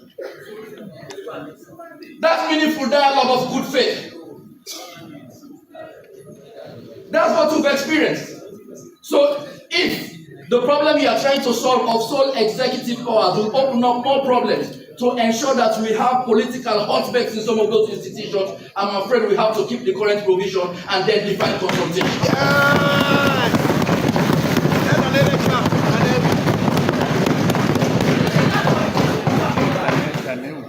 You see, we've used 32-3, or with 32-3, we've seen power move from SLPP to ABC. Nobody complained. From APC to SLPP. Everyone complains. They complain. Complaints all over the place. But again, in the name of national cohesion, in the name of national unity, inclusive politics, AG, let's go back to the current provision and keep consultation and ensure that it's a structured dialogue with good faith to ensure that we nominate the right people. I know people haven't talked about that much, but I'm worried about an example that's already set in Sierra Leone. Mr. Speaker, honorable members, age is very important in terms of determining sometimes how qualified somebody is. But at the same time, competence, integrity, and of course, knowledge also matter. When you look around Africa, there are some countries, Nigeria, Liberia, Namibia, and others. When it comes to the Electoral Commission, they have a minimum threshold in terms of age. If we look around the sub-region, it's only Sierra Leone that created a ceiling of 65 years. So the question is, or the fundamental question is, why do we want to limit a qualified person full of knowledge and experience because they are 65? Even to become a president, you must attain the minimum threshold. You attain the age of 40 years. You go to Liberia, an ordinary commissioner, you start by an ordinary commissioner can at the age of 35 upwards. So I'm bringing it here. Let's rethink, because like people should. We are not always right, but we take the risk in terms of taking the lead. Not only to lead by example, but lead by good example, so that the Sierra Leonean spirit will prevail.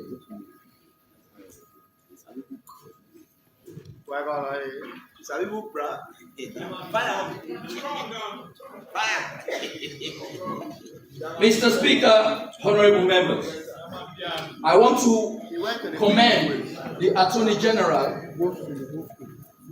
on behalf of the government for taking the realities that we achieve from the GIWI Act to the Constitution in terms of protecting women's empowerment. We jubilated the passing of the women of the GIWI Act, but I think the women need more. I'll attempt to talk a little bit for them because I know we have strong and competent women who will make their case heard. But again, I want to commend you on that. We'll move from just allowing that aspect to be in an act, but now in the Constitution. And I strongly believe, I have that feeling that the women are going to demand more than 35%.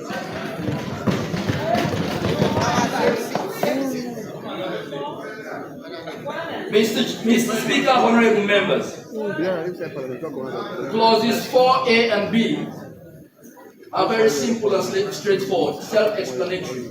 These are all just preparatory events for us to have better elections. I think the AG did very well on that. But I just want to go to C and D, which talks about the decennial census. Up-to-date data is very important for credible elections. We don't have to do things in a rush, but I strongly believe with this provision, when we have recent data published 24 months before data, it prevents so many things. Political manipulation in 9 minutes gives the Electoral Commission the opportunity to clearly define boundaries and then, of course, elevate the election preparedness.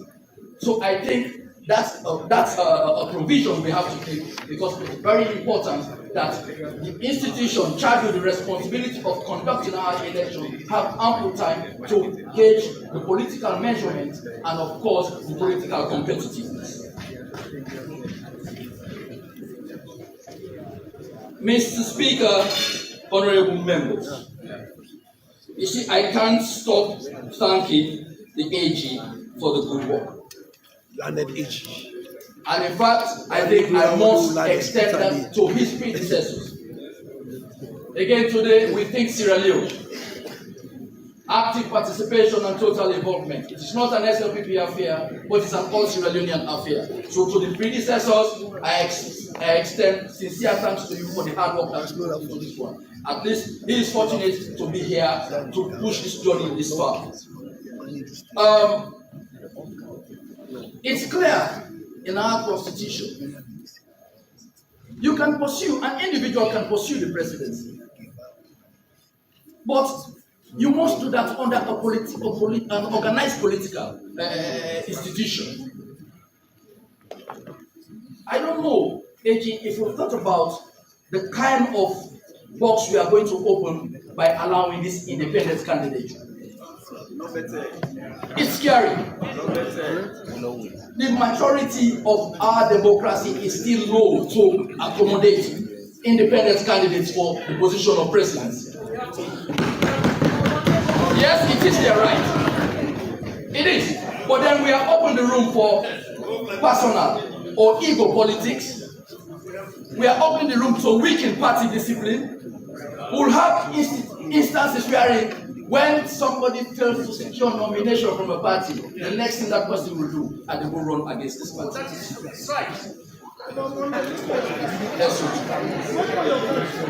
So you see,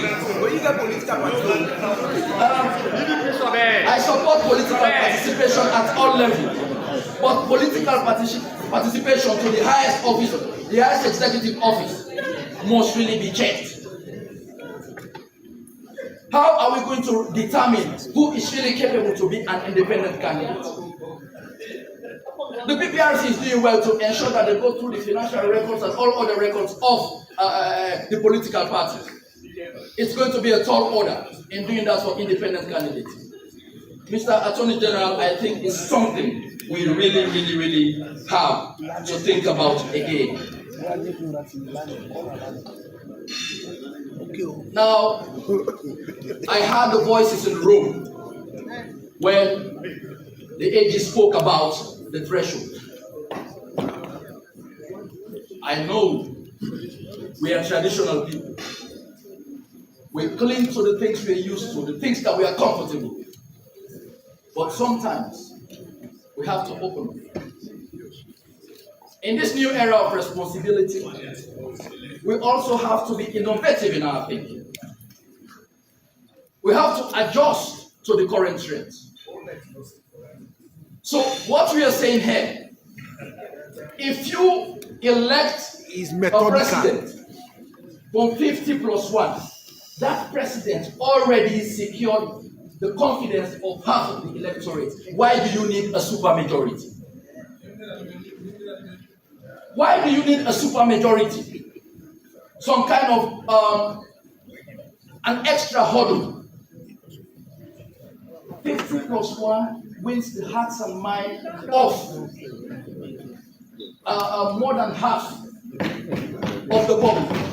We don't need that. Talking about the 20% of the issues, we are not in a federation, Mr. Attorney General. I think that might work well in a federation where you expect the 2/3, the 20%, 2/3 from whatever electoral district. No. Let's reduce the political violence, reduce other unnecessary political tensions. Let's save costs from runoff. There are other challenging developmental issues we have to pay attention to.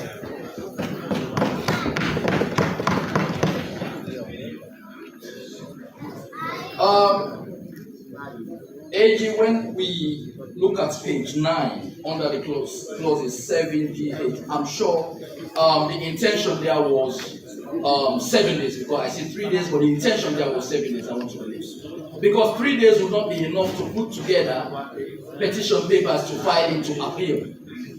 So I strongly believe that might be some kind of oversight or typo. But again, if that's the case, I submit that we bring it to 7 days, because I think the candidate or whosoever the aggrieved person will be in a better position to do their homework in order to file a strong petition to make their case. Clause 14. You see, the question before us is not whether Sierra Leoneans must have 1 or 2 citizenship, or 1 or 2 passports. The question is whether a Sierra Leonean who has lawfully acquired citizenship in another country must be denied serving his country through government or parliament just because they acquired that nationality, that citizenship. Mr. Speaker, that will be very difficult to justify. It will be very difficult to justify. Let's look at the contribution. The AG highlighted the contribution of the diaspora. So are we saying it is okay to spend your money? It is okay to send your money to your people there. It is okay to bring investment to this country. It is okay to help the community. But then it's not okay to serve your people in parliament.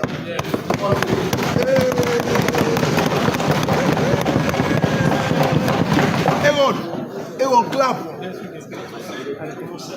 Dual citizenship is a legal status. It's not a sign of divided loyalty. It's not a sign of two hearts.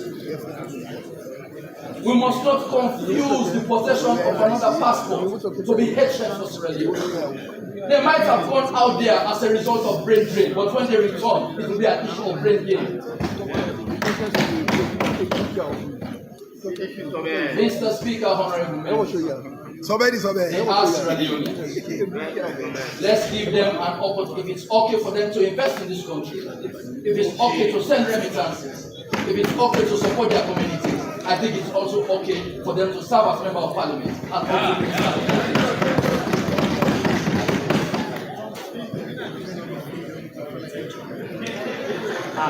Again, it's not going to be a blank check, Mr. AG.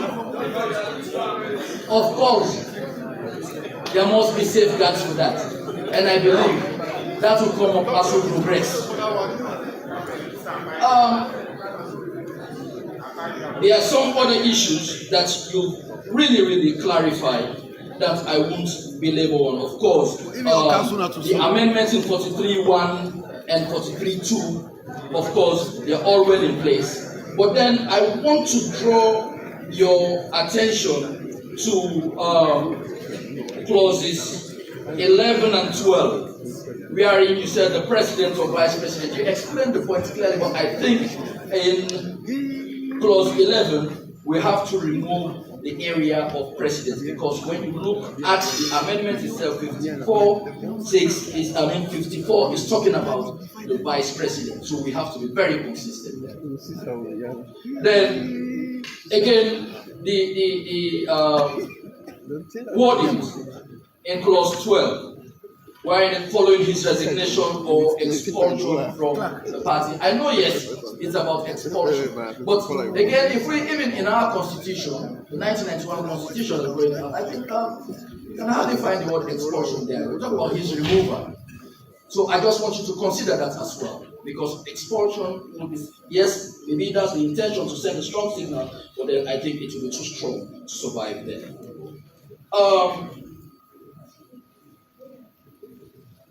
The issue of 6 months. That issue is not new in this parliament. It came here before. We responded to it. And it's here again. We respond to it. The son of a soldier from Cambia district, I recommend that we stick with the 12 months.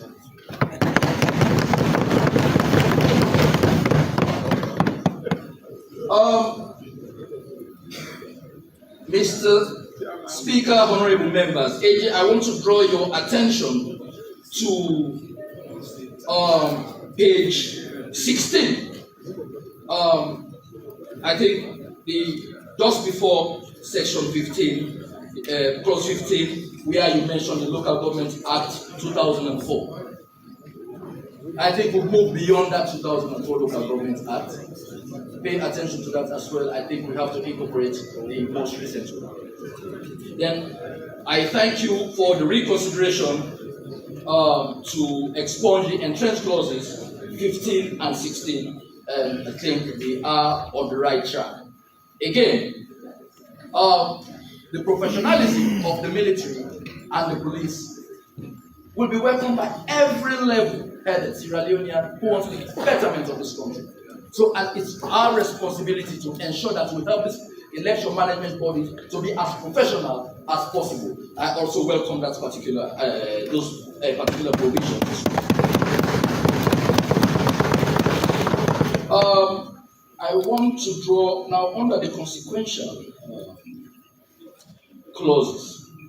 There is something that struck my attention in I think on page 21. You see, there is a continuous mention of fifth schedule.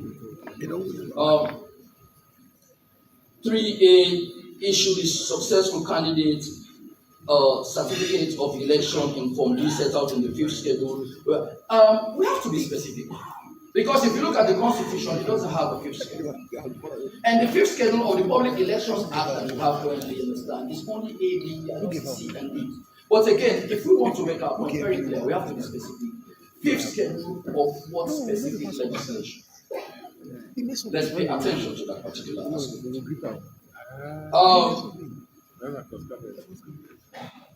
Now I come to the elephant in the room. You know, I've had so many analysts on radio, TV, and some other places talking about the proportional representation. You see, the true measure of an honorable member is not about his electoral boundaries. It's about his legislative capacity, his representation, and his advocacy. And today, we're still here being haunted by the ghost of the 1978 Constitution, positioning MPs as those who take development to the people. But today, I will say it clear here. Let's stop deceiving our people. Under first past the post, the traditional role or the fundamental role of a member of parliament is to make laws, represent and oversight. Under proportional representation, they are the same role. What has changed? Only MPs who want to judge their people, use proportional representation as an excuse. They use it as an excuse. Take Western area for example. 16 members of parliament. We all have collective responsibility as district representatives. If you bring problem to me, I can't solve it. You have an option of 15 other members of parliament. It forces dialogue. It forces dialogue. I hear the criticism, the people don't know who represents them. It's not an issue of the electoral system. It's an issue of civic education. It's an issue of civic education. NEC and other bodies can educate the members on who their members of the public on who their members of parliament are. MPs don't have offices and all of this, but this is the people's house. The oath we took here, we never took that oath to only go and represent the constituency. We represent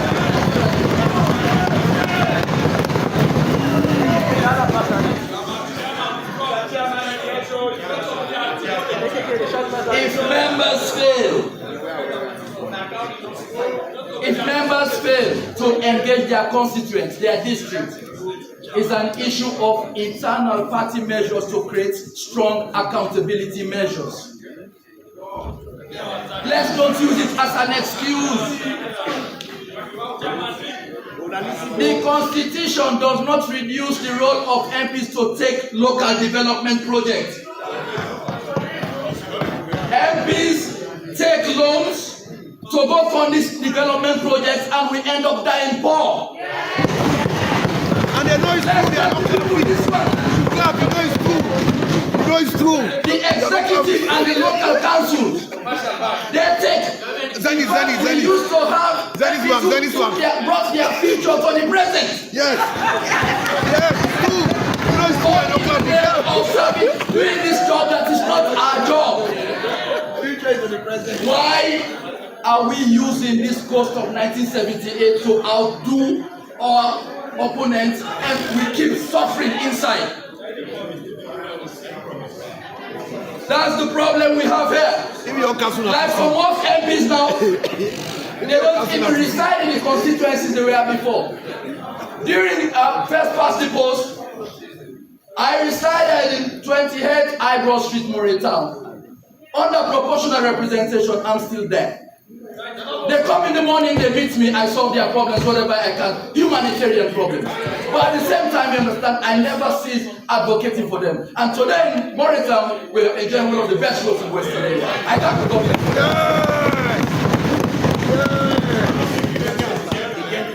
So what we have here is this. The question, the fundamental question we have is this. Which system promotes national cohesion? Which system promotes national unity? Which system creates one Sierra Leone? I hope I'm not shouting.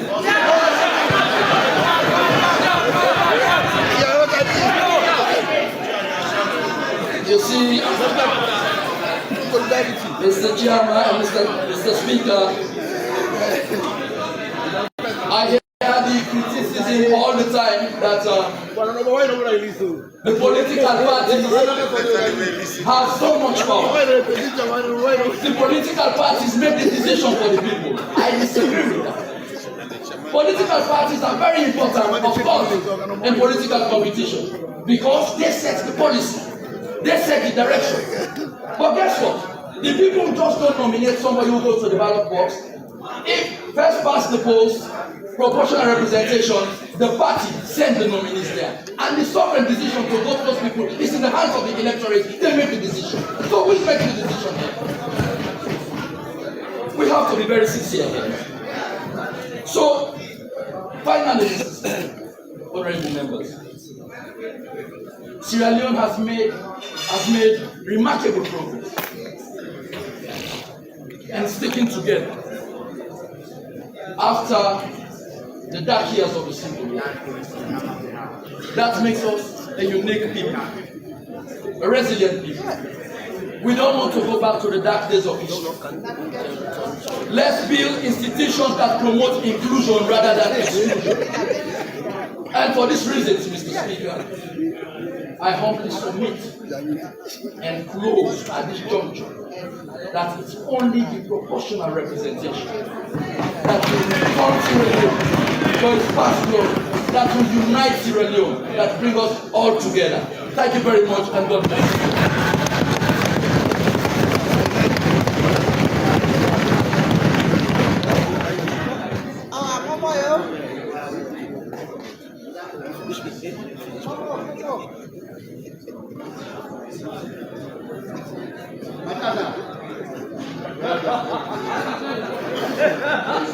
Well done. Why not? Oh, no.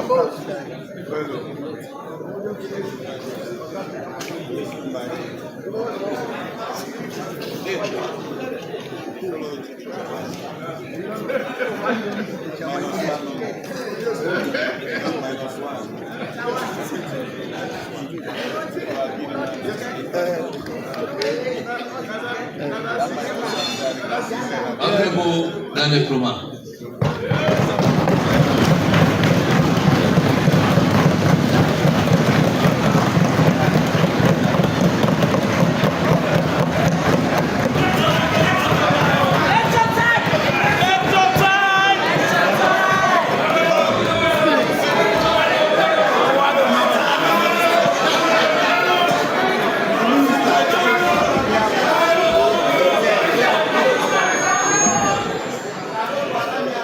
Thank you very much, Mr. Speaker.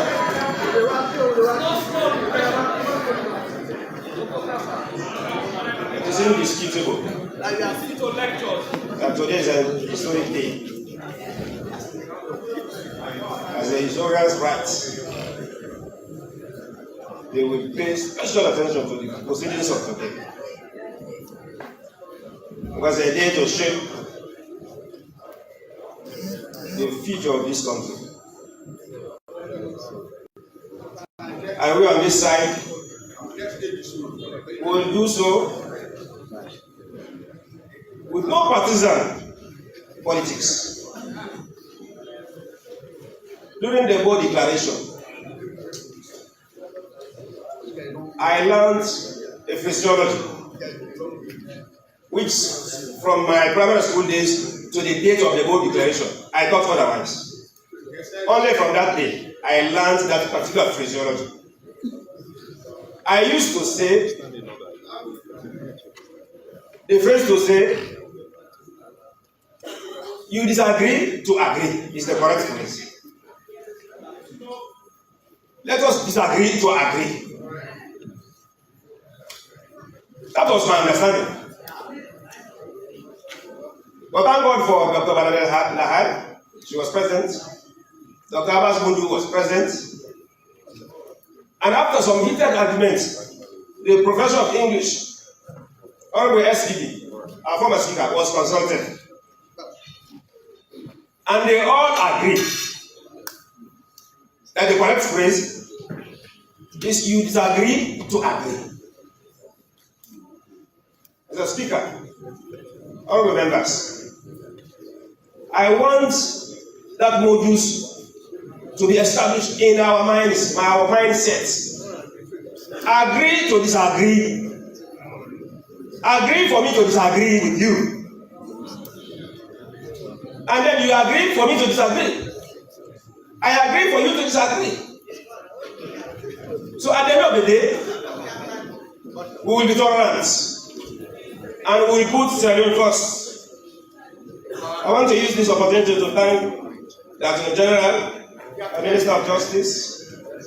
I saw the passion in you.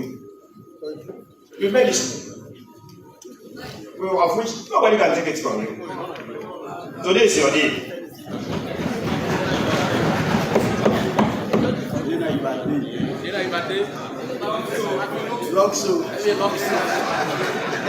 I also want to recognize my comrade, Mohamed Pouf Kamara.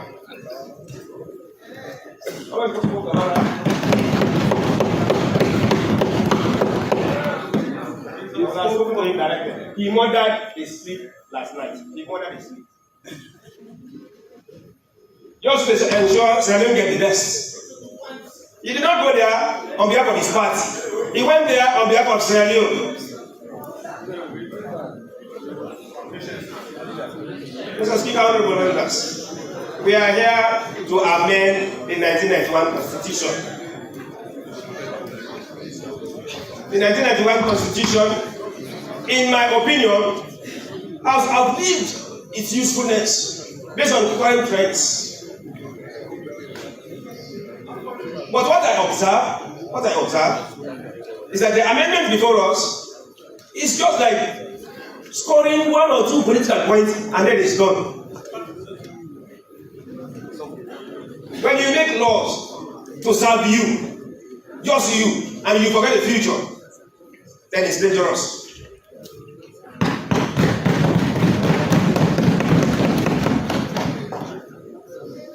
When that law is your servant, you will be the happiest. But the day that law becomes your master, you will regret everything. I was expecting a total repeal and replacement of the 1991 Constitution. There are so many important trends based on human rights, based on international best practice, that we need to incorporate.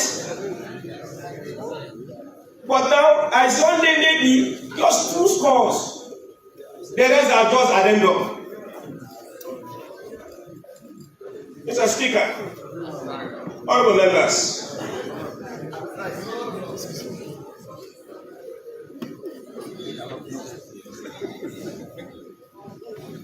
I can best liken this to when I was taking my O-level exams. I struggled for 10 years to get my requirements. But I never gave up. But you know what happened? Just for me to get English language, I will add economics, I will add government, I will add history. But I wanted only one. That was English language, that's all. That's what I see here in this scheme.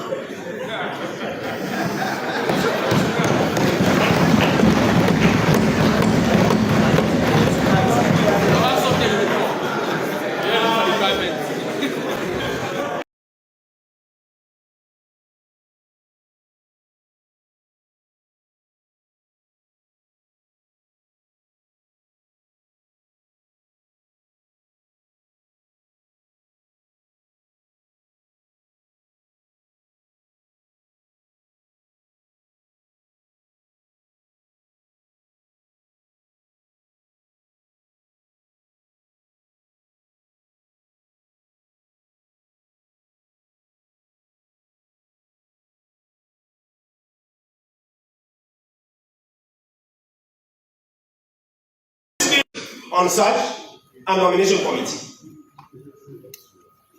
But because human beings, we are unpredictable. So until we do so, I will still make my point because I cannot predict your hearts, your minds.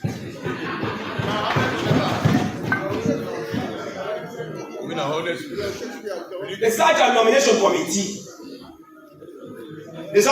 committee will have the mandate to nominate representatives of their various organizations or groups.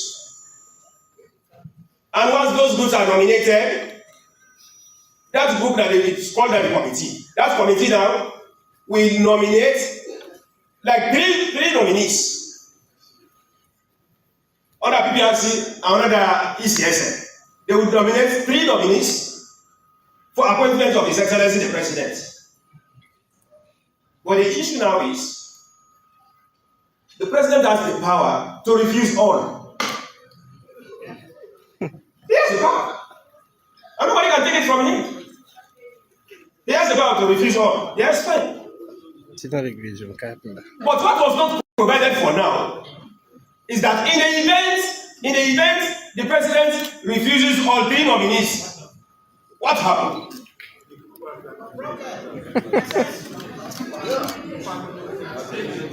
So on that note, we cannot do drafting here. We can just agree in principle.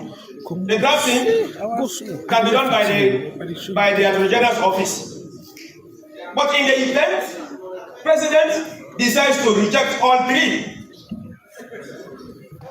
he may be tempted after that rejection by using urgency, by using other justification to do his own appointment on his own.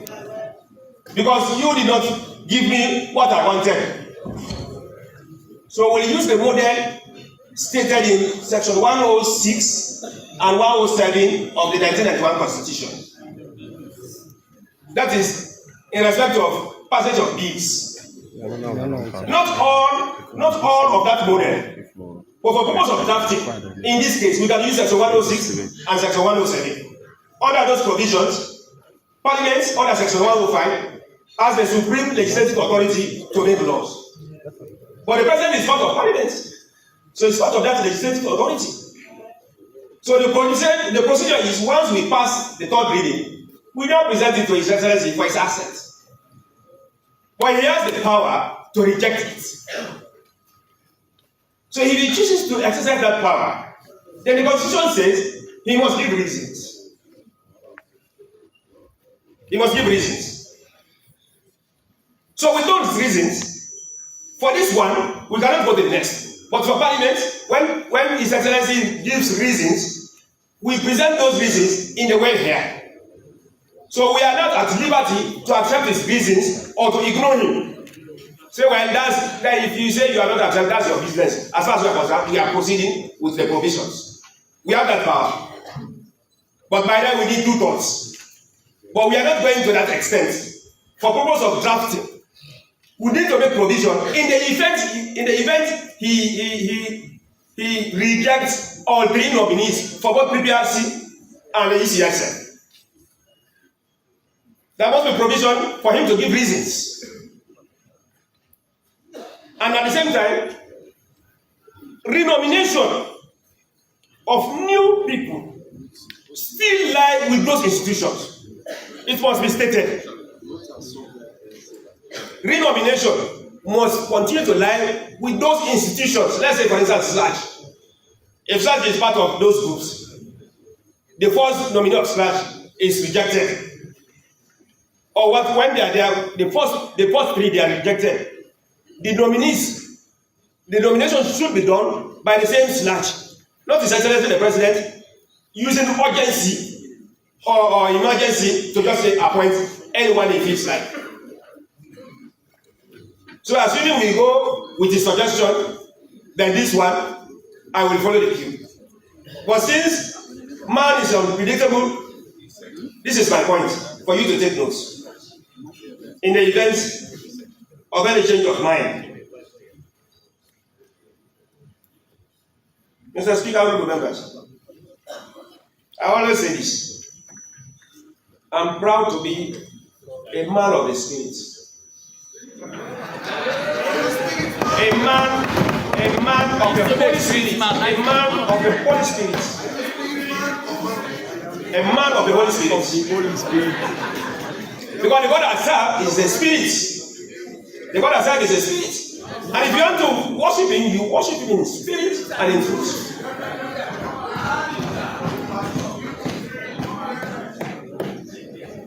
When I look at your faces, right now, I can discern.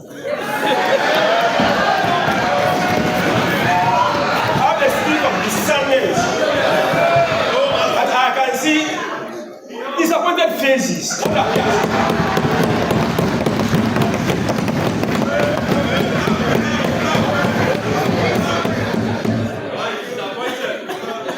I can discern disappointed faces right now.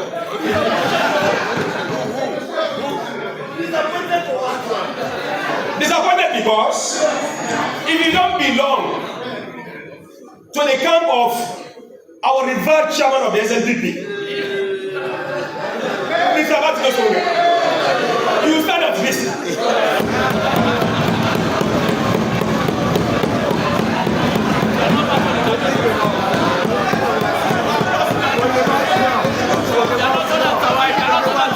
This is reality. That is one of the disadvantages of PR system.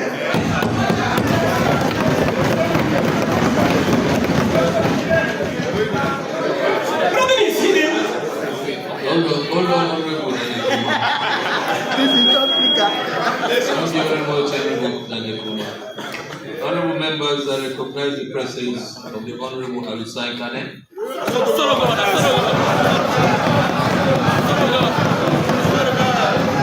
I also recognize the presence of Honorable Kefala Conte.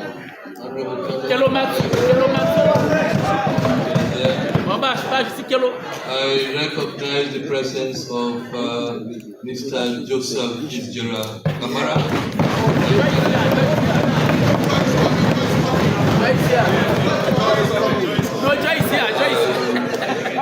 I recognize the presence of Mr. Ali Macaulay.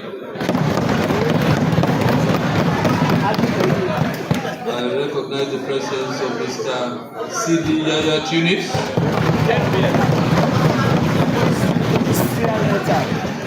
I recognize the presence of Mr. Balogu Kruma.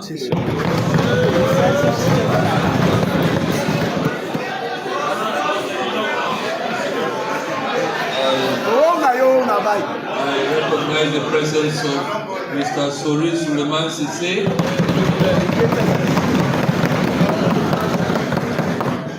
I also recognize the presence of Mr. Mohammed Pope Kamara.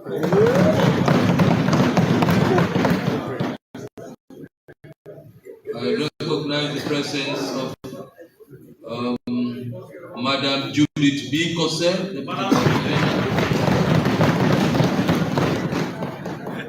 I recognize the presence of Madam Haja Adama.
If it was in percentage basis, the best phraseology would have been 51.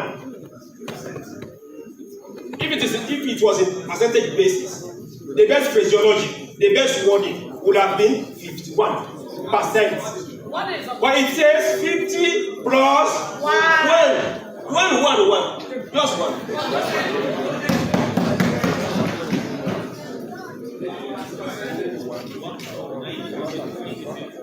By whatsoever means.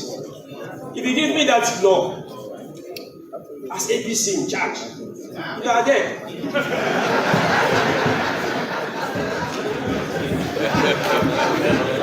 So because of that, we cannot allow. Because we have Australia.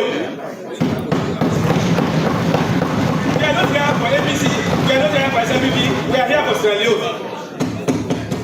And we are here to determine the disadvantages. And to thyself be lecture time. We on this side. We on this side. Oh, spiritual. Together with the blessing of my revered leader, the Honorable Abdul.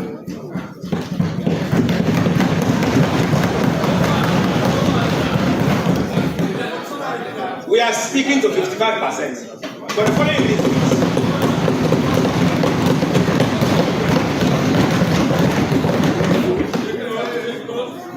We are sticking to 55% for the following reasons. And I'm sure you'll be convinced. Number one. Since Adam and Eve, to date, under our first past the post system, using 55%, it is not possible for any political party to get 55% without national coverage.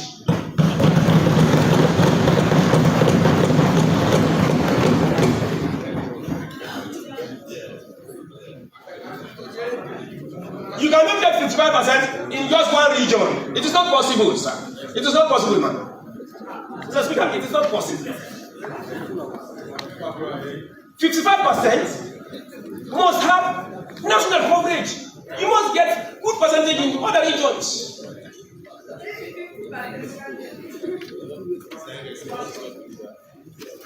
And based on that, I can even give references.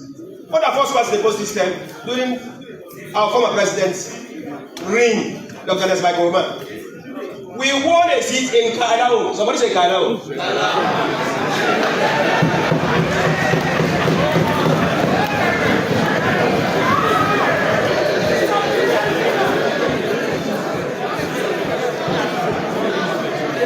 From that side, under the same first past the box, under His Excellency Dr. Nesbai Gorman, Falaba won a seat in Falaba. Somebody said Falaba.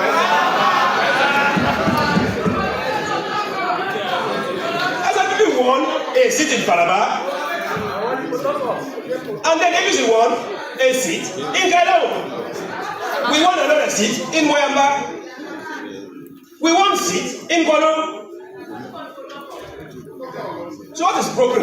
What is broken that you have to fix? What is broken that you want to fix?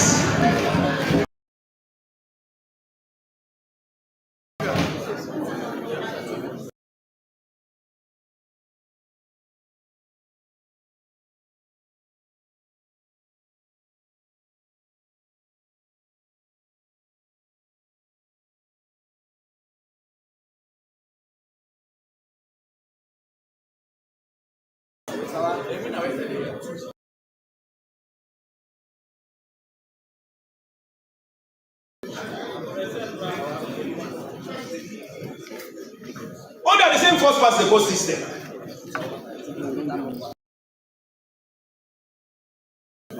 SNPP won one seat in Tokonidi. In fact, Tokonidi in 2007. I actually to be as Tokonidi for this. I was in college. I finished my exams, but I chose to stay for another 2-3 months. Under the first past the post system, SNPP won a seat in that same Tokonidi. The Honorable Mr. Bamafara Benduku Jadlo. The Honorable Pardon Chief now. He won a seat as an MP, not as Pamanji. He won a seat.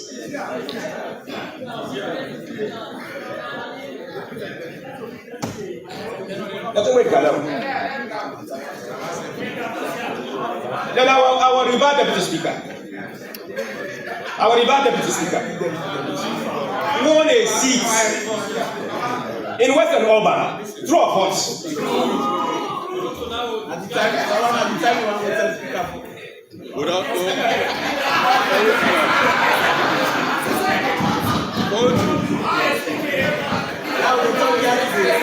Mr. Speaker, honorable members, I am, through your leadership, Mr. Speaker, through your leadership, I have over 25 position papers. 25 position papers. Why know why? What I will do, in the interest of progress, I will limit my intervention to only three. But that 3 covers the entire scenario. And I will ask you a question. You answer me yes or no? No, nobody will answer. The answer. Nobody. Now they need lectures. I have no need lectures.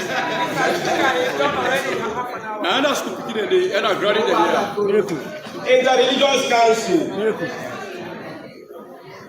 for Sierra Leone, Interreligious Council of Sierra Leone. True or false? I will ask this question. Or I make a statement. What's not the question? The statement is, this council comprises of both Christians and Muslim populations in this country. True or false? My second question. My second question. You answered the affirmative, not to true, not to. My second question. So warn you now. My second question, and the answer will warn you.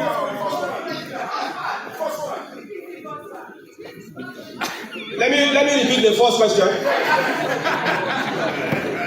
My second question. I'm responding to other two. Hello. My second question. This group of Muslims and Christians in Sierra Leone, they form over 90% of Sierra Leone population. True or false? And therefore, Interreligious Council of Sierra Leone is the biggest constituency. True or false?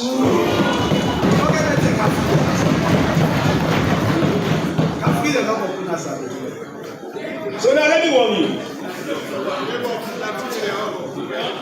Well, what you are about to do is a suicide. That biggest constituency that is indisputable has presented few statements as follows. Just 3 bullet points. I will not read the entire. Mr. Speaker, with your leave.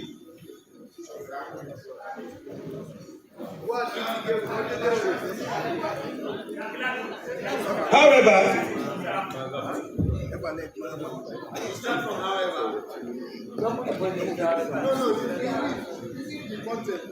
I will limit it to paragraph 2.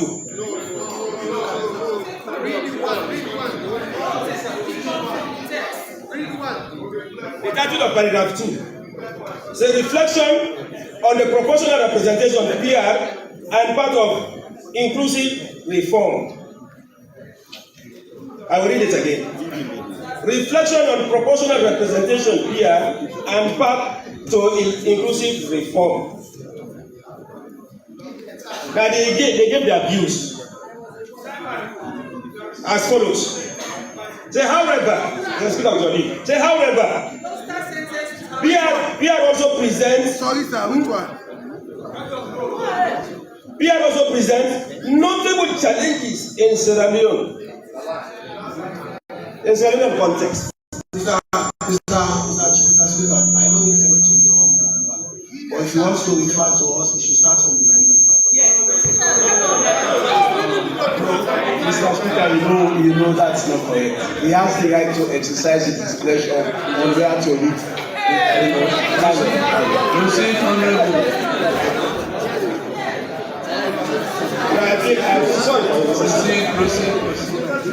He did not read law. So if you have read law, that's what we call relevance. You are expecting to read abstract introductions and that. That's what we call relevance. So I will read the relevant portion.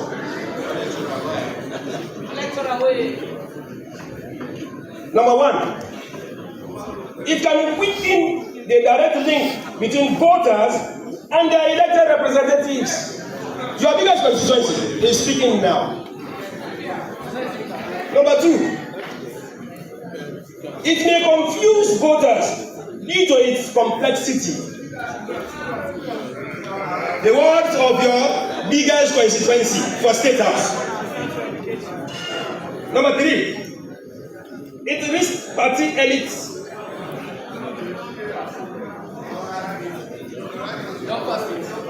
It leads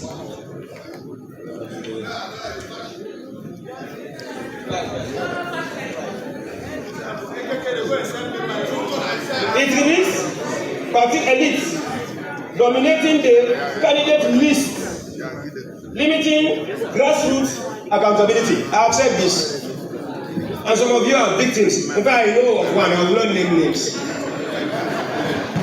But he survived by anything margin, anything like. The person knows himself or herself, I will not name it. Anything like. But now, your biggest constituency for State House, that will report for you for State, I say, PR is not good. So it's left to you to listen to your biggest constituency or to just ignore them. That's what you, if you are boss, he will see you.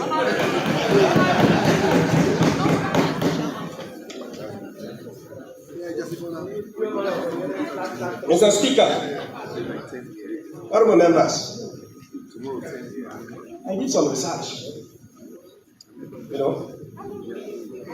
on what constitutes parliamentary process or processes.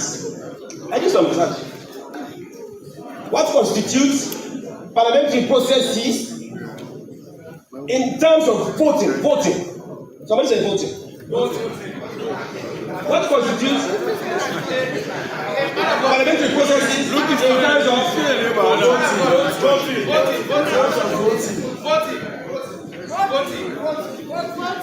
voting in parliament? Voting in parliament. On this particular issue, the governing law is Section 108. On this particular issue, the governing law is Section 108, subsection 2B. And you know what it says? I don't want to waste time on that. It says the bill. Section 108, it says the bill. Subsection 2, paragraph B. The first one, the bill. Mr. Speaker, after I did some research, I was able to lay hands of the last election results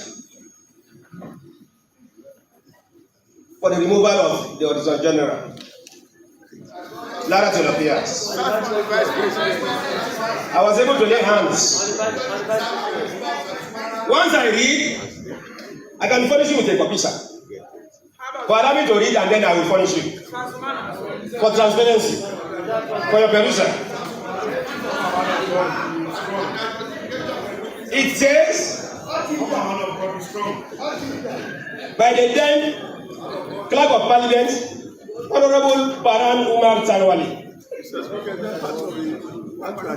So voting was done with your lips, sir. So voting was done by secret ballots. And the roll call for honorable members to cast their votes was done by Mrs. Kema Sam Parker in alphabetical order.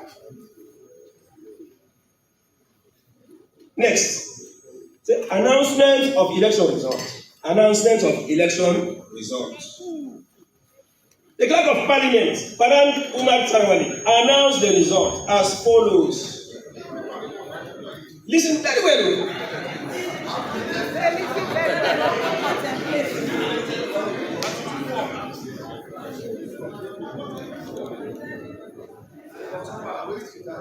Announce the result as follows. The ayes. For your information, those who are not familiar with parliamentary practice, ayes means the yes. So I will use the yes instead of the ayes. For your understanding and the understanding of the public. The yes, 100 votes. The nays, in other words, the no's, N-O, no. 36 votes. Now listen very well. The no's, 36 votes. Void, 1 vote. And then abstention, abstinence. Somebody say abstinence.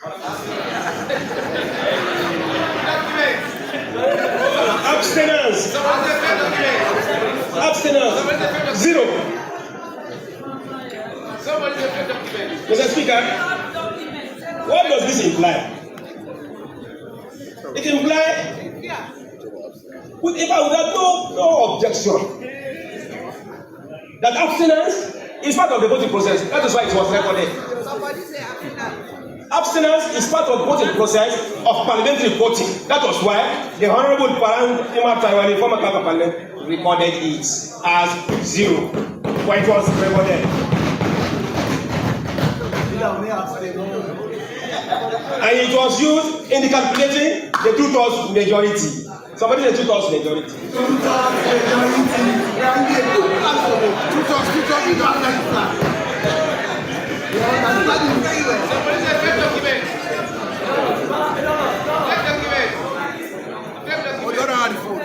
How do the voice come over the mic?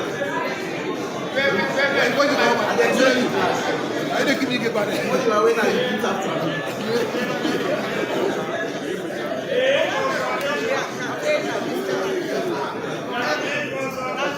Mr. Speaker, under Section 108, the importance of Section 108, subsection 2, paragraph B, is so important. It's so important that I'm here to prove to you that even absenteeism cannot affect the proceedings. And I will show you how. Even if some members are absent, we can still go ahead. This is procedural lectures. So if absenteeism does not stop the process, as long as the affirmative threshold is satisfied, then you cannot say abstinence will affect. It cannot. But I will start with absenteeism. Somebody will ask me for the source. Somebody will ask me, say, tell us the source. I will tell you the source and you follow me.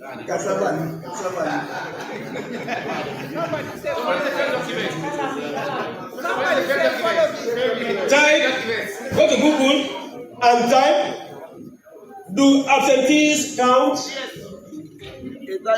Do absentees count? In parliamentary voting process, do absentees count? It's more than 1 hour. You have not said anything. The answer is yes and no. And I will tell you how. Yes and no. Are you preparing our mind? Mr. Speaker, with your leave. The absentees are included in determining whether the constitutional threshold has been reached, because the threshold is based on the total valid membership of Parliament. However, an absent member contributes no affirmative votes. An absent member contributes no affirmative votes. You cannot vote when you are not here, and we don't allow proxy.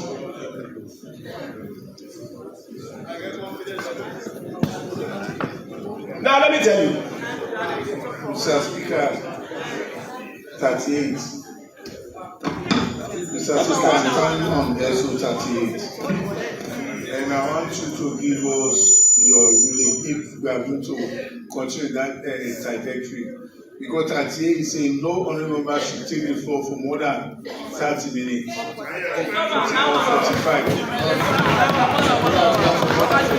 I'm just asking if that's the trajectory you want us to take. Well done, business. Leader approach me, the leaders approach me.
Let's proceed, Honorable Daniel Kruba.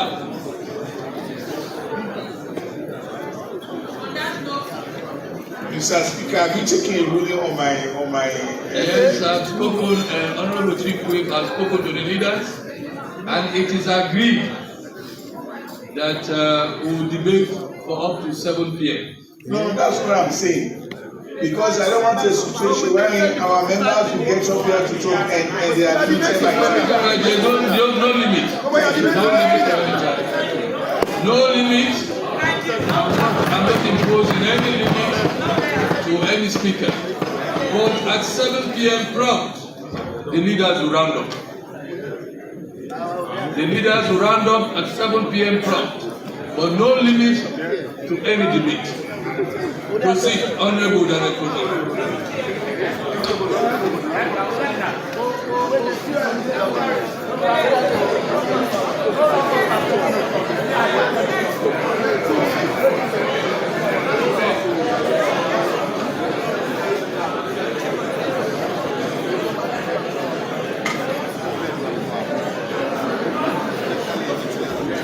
Mr. Speaker, honorable members, the next question is,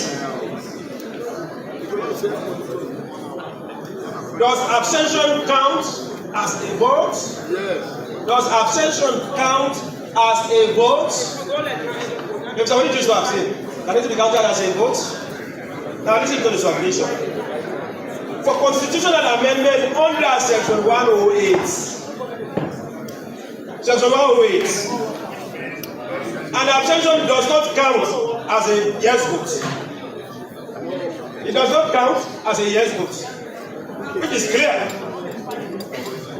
Since the Constitution requires affirmative votes equal to the least, equal to at least 2/3 of the total membership, an abstention has exactly the same practical effect as voting neither for or against. It reduces the number of available affirmative votes.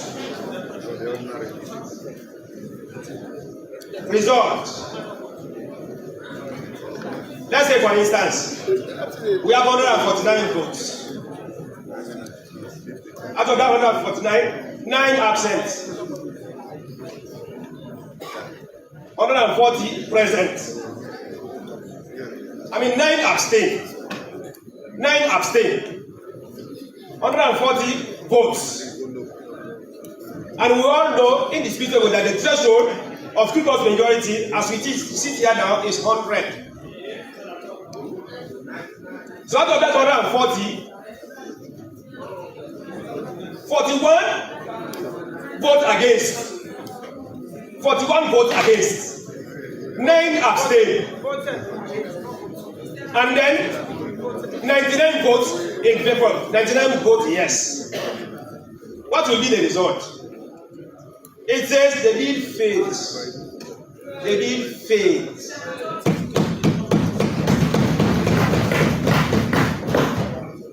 Because only 99 affirmative votes were cast. Even though Honorable Daniel Krumah, please give your source to the clerk of Parliament. I've done that. I started that one. In fact, that was my first statement. And besides, it's not a debater, Mr. Speaker. With due respect, it's not a debater. It's for the records. It's for the records. Members can ask me, not a non-member. No, hold on. I'm directing now. I'm the one directing for the source of your information, for the purposes of the answer. And yes, Mr. Speaker, it's very clear. Where the Constitution demands 2/3 of 149, you do not need a source, Mr. Speaker. As an engineer, 2/3 of 149. That is not the question. What I'm saying is reading the particular material. The source is just trying to explain what the Constitution is saying. It's all right. Please explaining circumstances that we can arrive. No, please. What I'm saying is reading the particular material. Can we have the source of that material? At least for the record. So that others too can read, from that particular source. To be able to Speaker, I am bound by your decision. Sometimes I'm reminded. You have the source. I'm reminded say I am the rule. You are the rule. Please give that to the class. Mr. Clark, take your phone, open to Google. Are you referring to Google? Yes, why not? It's a source. Google is a source. Yes, take note of that, Mr.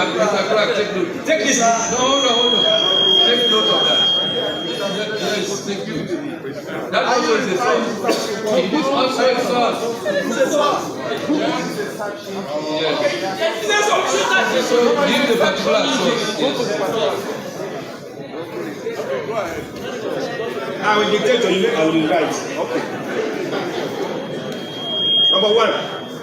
Does abstention count as a vote? Just type it. And put question and bend you. You will get the answer. And then follow me as I proceed.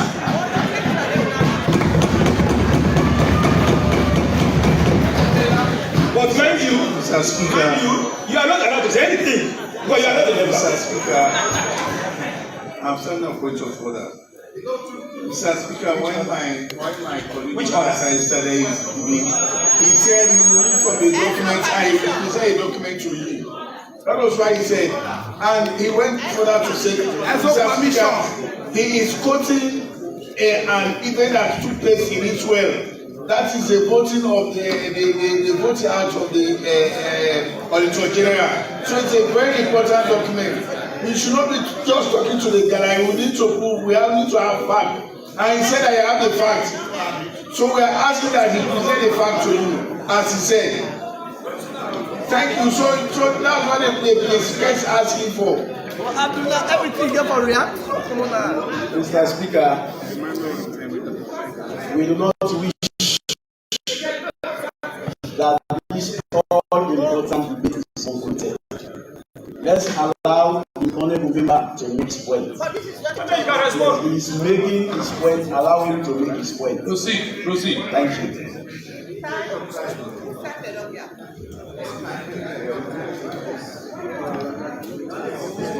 But time now, I'm tempted to go to the next point. But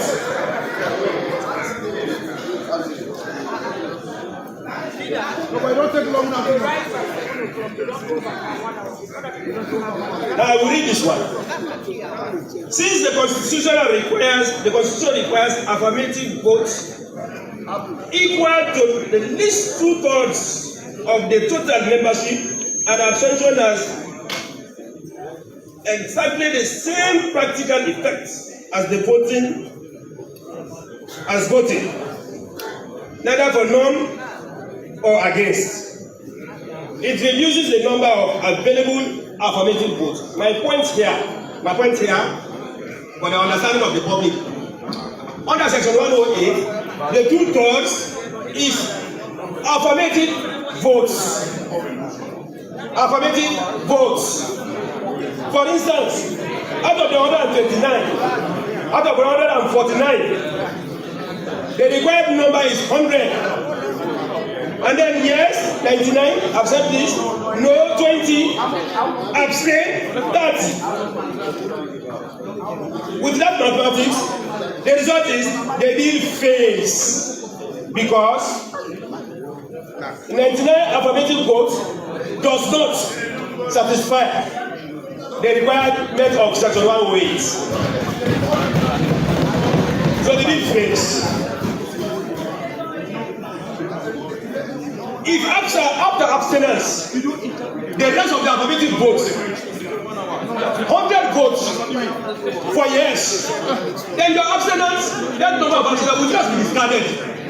It will be discarded whether you abstain or not. After 100 votes, so it doesn't matter. But if because of abstinence, you cannot get the affirmative vote, then the bill fails.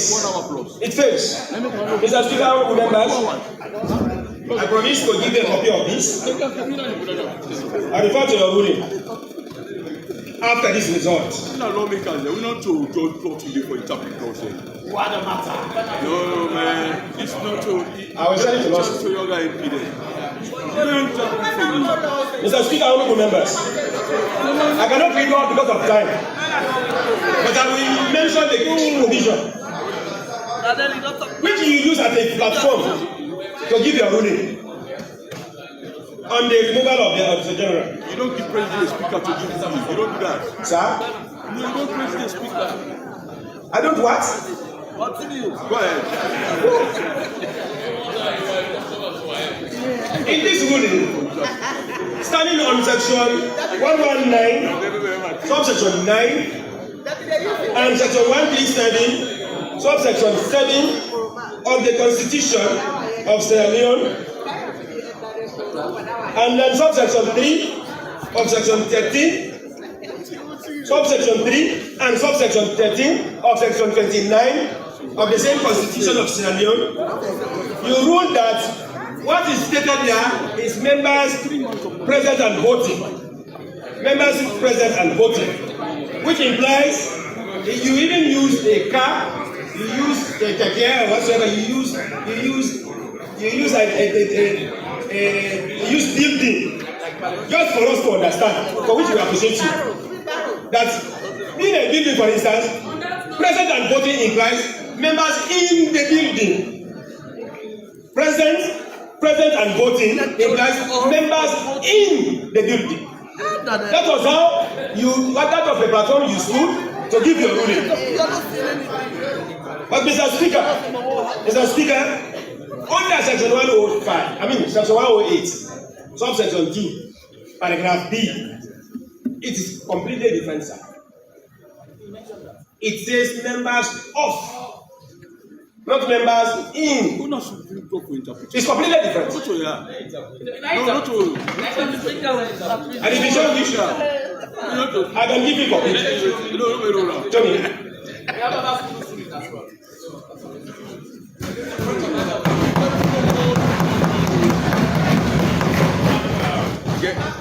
When you grab a shop of woman, the other ten are so you are not supposed to give you heart. Woman power. I want to clap. Woman power. Mr. Speaker, honorable members, another set of people that represent 100% of this country are Council of Paramount Chiefs. Council of Paramount Chiefs represents 100% of this nation. And if it's politically prudent that you don't offend them. It is politically prudent that you don't offend them.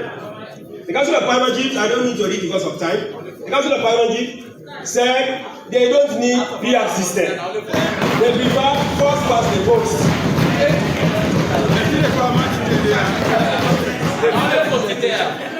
Council of Paramount Chiefs, presentation. They said they only need first past the post system, not PR system. Mr. Speaker, on that note, what to round up? Already get PR. My point. Why would I refer to PR? That it is not politically prudent to go against. It is not politically prudent to go against the Interreligious Council of Sierra Leone. We get PR now, because they are your biggest constituencies. They are our biggest constituencies. It is not politically prudent to go against the wish or the wishes of our rival Paramount Chiefs because they represent 100% of Sierra Leone. So for political prudence, it is good you listen to them. And this is their submission. I thank you very much, and God bless you.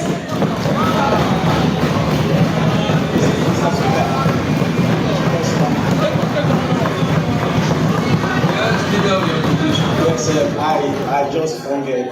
The leader of government business was not around. I hungered with his deputy, and then consensusly we agreed that based on the fact that the first two debaters were not affected by SO38, and the trajectory would prevent other debaters from debating. So minus these first two debaters who are exempted from standing order 38, we want to leave that all other debaters take 30 minutes. If they want to extend it, this room, we can. We have debaters who can vote candidate for 2 days. Honourable members, leaders, sit down. Honourable leader of the opposition, I have just ruled that there is going to be no timing. At 7 p.m. prompt, the leaders are going to round up. And I gave that ruling after consultation with the leaders. So there's going to be no timing. At 7 p.m. prompt, the leaders are going to round up. Yes, Honorable Giva.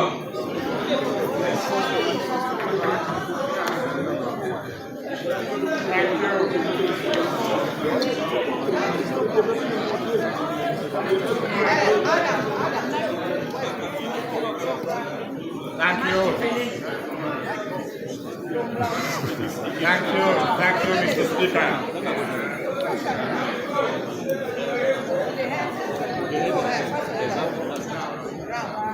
Thank you, Mr. Speaker.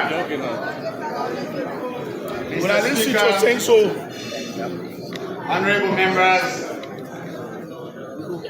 to Today is indeed a historic day in Sierra Leone. We are here to amend the 1991 Constitution. The review or amendment of the 1991 Constitution is one subject matter that both the APC, the SLPP, and all other political parties, civil society, and all inhabitants of Sierra Leone has agreed upon ever since the end of the Korean War. In the Lomé Peace Accord and Agreement, it was recommended that we review the 1991 Constitution. In the TRC recommendation, it was agreed that the 1991 Constitution be reviewed with broader consultation. Hold on, Honorable Ivan. Honorable members, at this stage, I recognize the presence of Madam Haja Fatmata Kamara. Madam Haja Fatmata Kamara.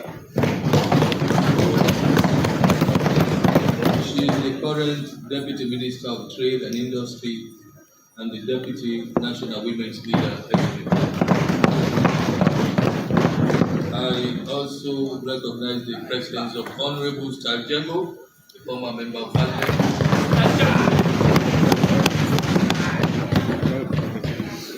I recognize the presence of Mr. John Godo Magai, the and I recognize the presence of Dr. Iman Safa Abdullahi. You are all heartily welcome to the House of Parliament. Proceed. Yes, so, like I said hitherto, this recommendation was made by the TRC, and His Excellency President Ahmad Tijan Kaba actually started taking into cognizance this recommendation and set the first review committee called the Peter Tucker Review Committee. That committee put together recommendations, but those recommendations, sad to say, there was no white paper following that one, and then came His Excellency President Ernest Bai Koroma. Today, while I debate, I will say proudly that I'm happy to be debating before my sixth form teacher, Mr. Emmanuel Gaima, who prepared me thoroughly to debate in a public forum like this, and to be debating this constitution in front of Alhaji Yansaneh, who was the chairman of one of the committees in the Constitutional Review Committee, the Admon-Kawan Constitutional Review Committee, of which I was his deputy chairman. It was an 8-man committee. Dr. Yansaneh, when you say doctor, it doesn't necessarily mean an academic doctor, was coming from the ABC flank, and I was coming from the SLPP flank. We did extensive consultation right around Sierra Leone. We went district by district.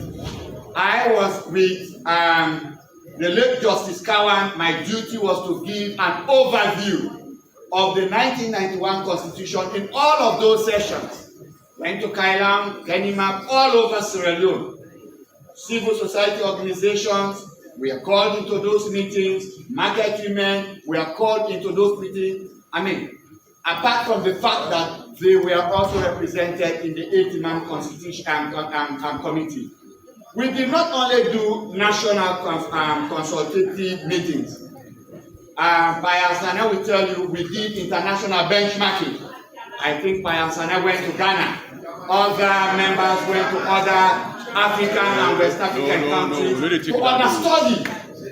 No, we don't take it out. To understudy the national chairman. I acknowledge him.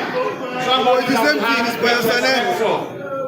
to understudy how important documents like constitutions can be reviewed and amended. the Edmund Cowan Committee put together recommendations. And today, some of these recommendations have found their way in this draft bill that we are about to pass into law. One of such recommendations was the reduction of the threshold from 55 to 50 plus 1. That recommendation was then made by the Edmund Cowan Committee. Another recommendation that was made by the Edmund Cowan Committee was for us to use the PR system as the sole system of electing members of parliament. In the presence of Dr. Yansane. Yes. Thank you. That one, I will give you some sweet history today that they will agree with me. That one was also captured. The reason why that recommendation did not actually see the light of day for us to have been able to review that constitution was because in the Edmund Cowan recommendation, he did not quite agree with the fact that the word supreme executive authority should be played with.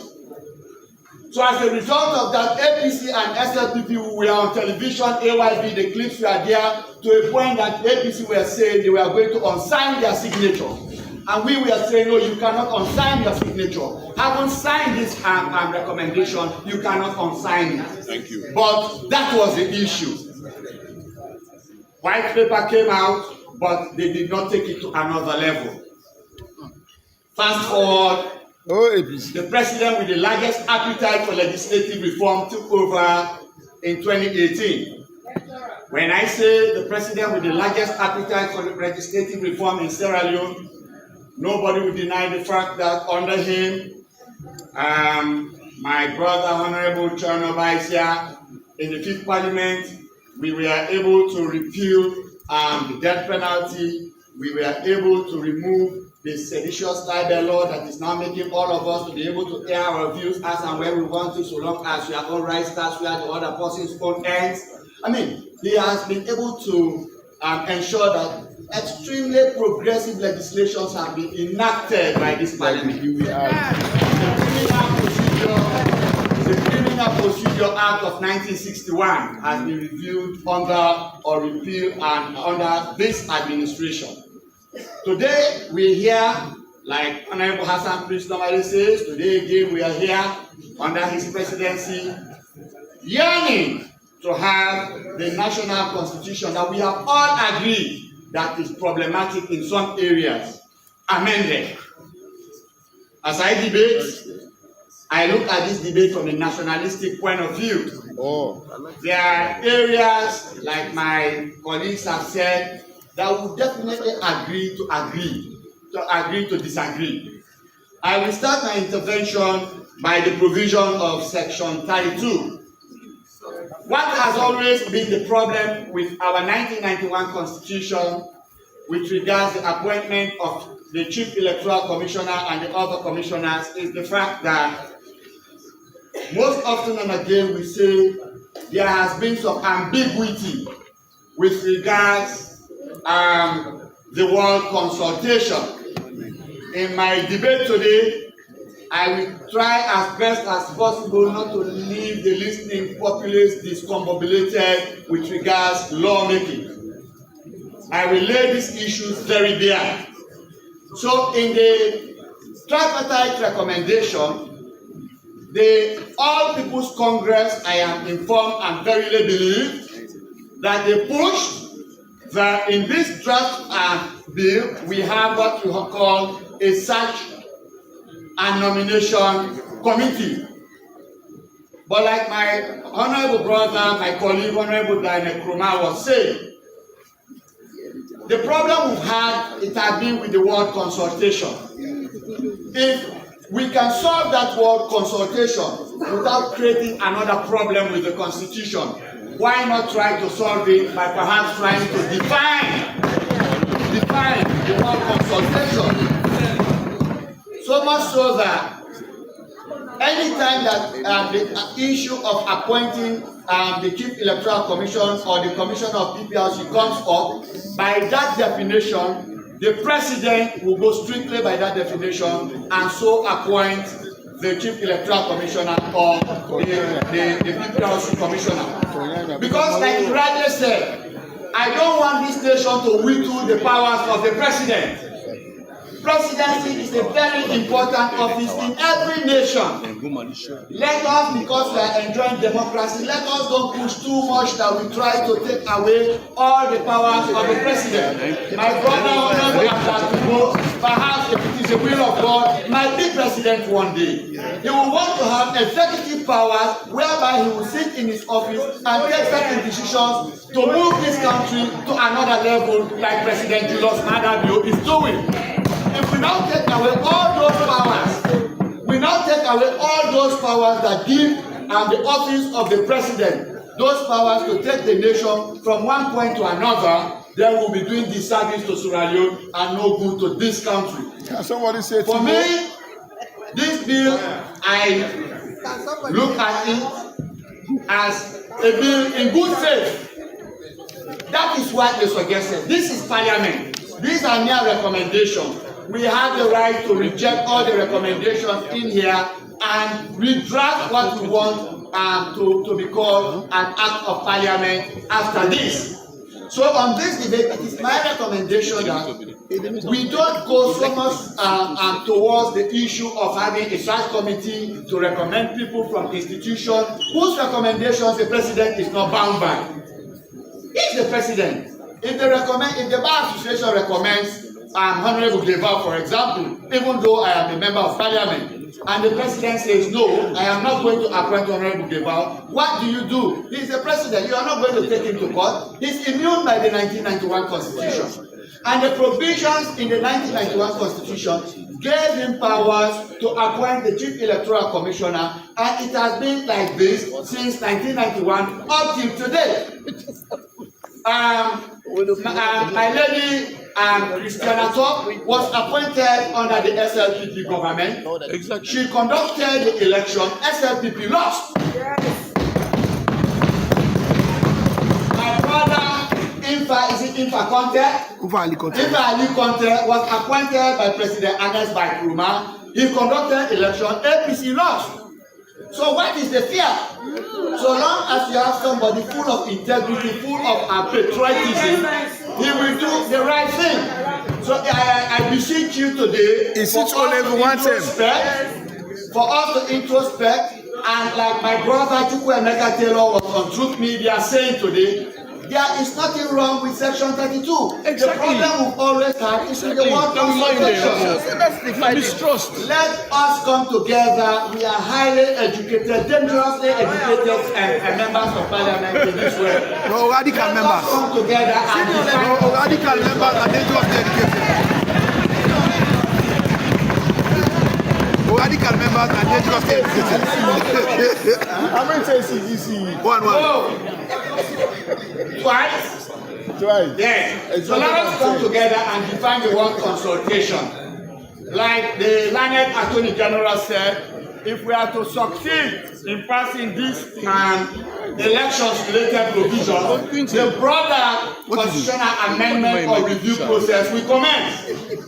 That will take me, that has actually covered Section 32 and Section 34, wherein we are saying there should be a search and nomination committee in the appointment of the Chief Electoral Commissioner and the Chairman of PPRC. Now I will come to the threshold. I want us to reason out of the box. I really want us to reason out of the box. We are saying 55% or else you go to a runoff.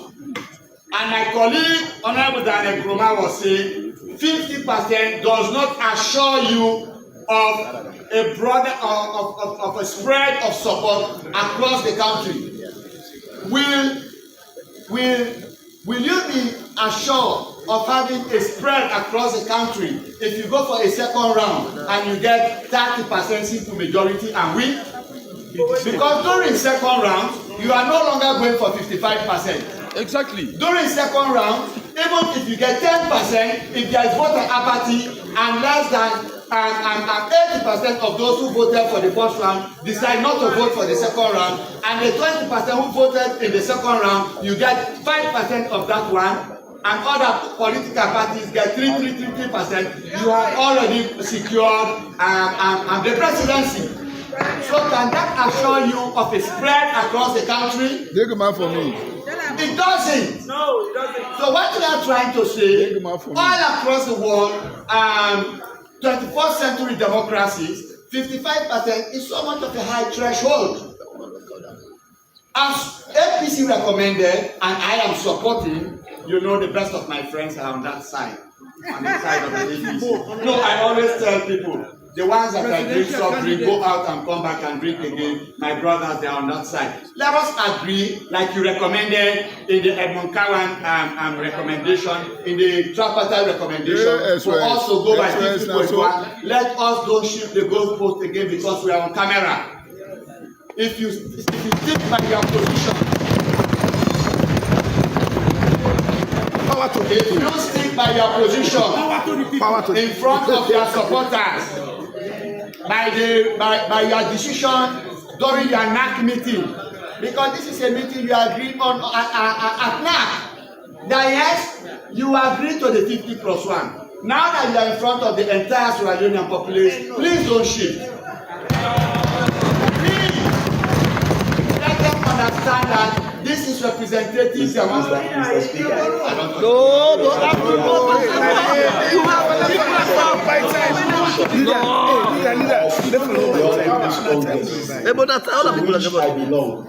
I want him not to misinform the public. NAC never accepted. I'm just making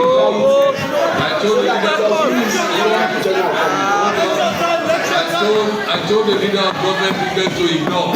You to ignore, you have enough time to debate. Take note of all the issues and address the nation, please. Can somebody say we go? Proceed, Let me recapitulate what I just said. Allow me to recapitulate. I am informed and verily believe that this is the position you've taken. It was your position in the Edmund Cowan constitutional review and recommendation. It is your position in the tripartite recommendation. No one on that side can deny that one. That you recommended that we go by 50.1 plus 1 in the tripartite recommendation. Yes. Say you know this day, and I will take my seat if you did not do so. So now that we are on camera, we are before the Sierra Leonean people. Let us stick by those positions that we took during the Edmund Cowan constitutional review recommendation and the recommendation. Let me assure you that if we do that, the Sierra Leonean population will respect us. Let us don't play politics with this document.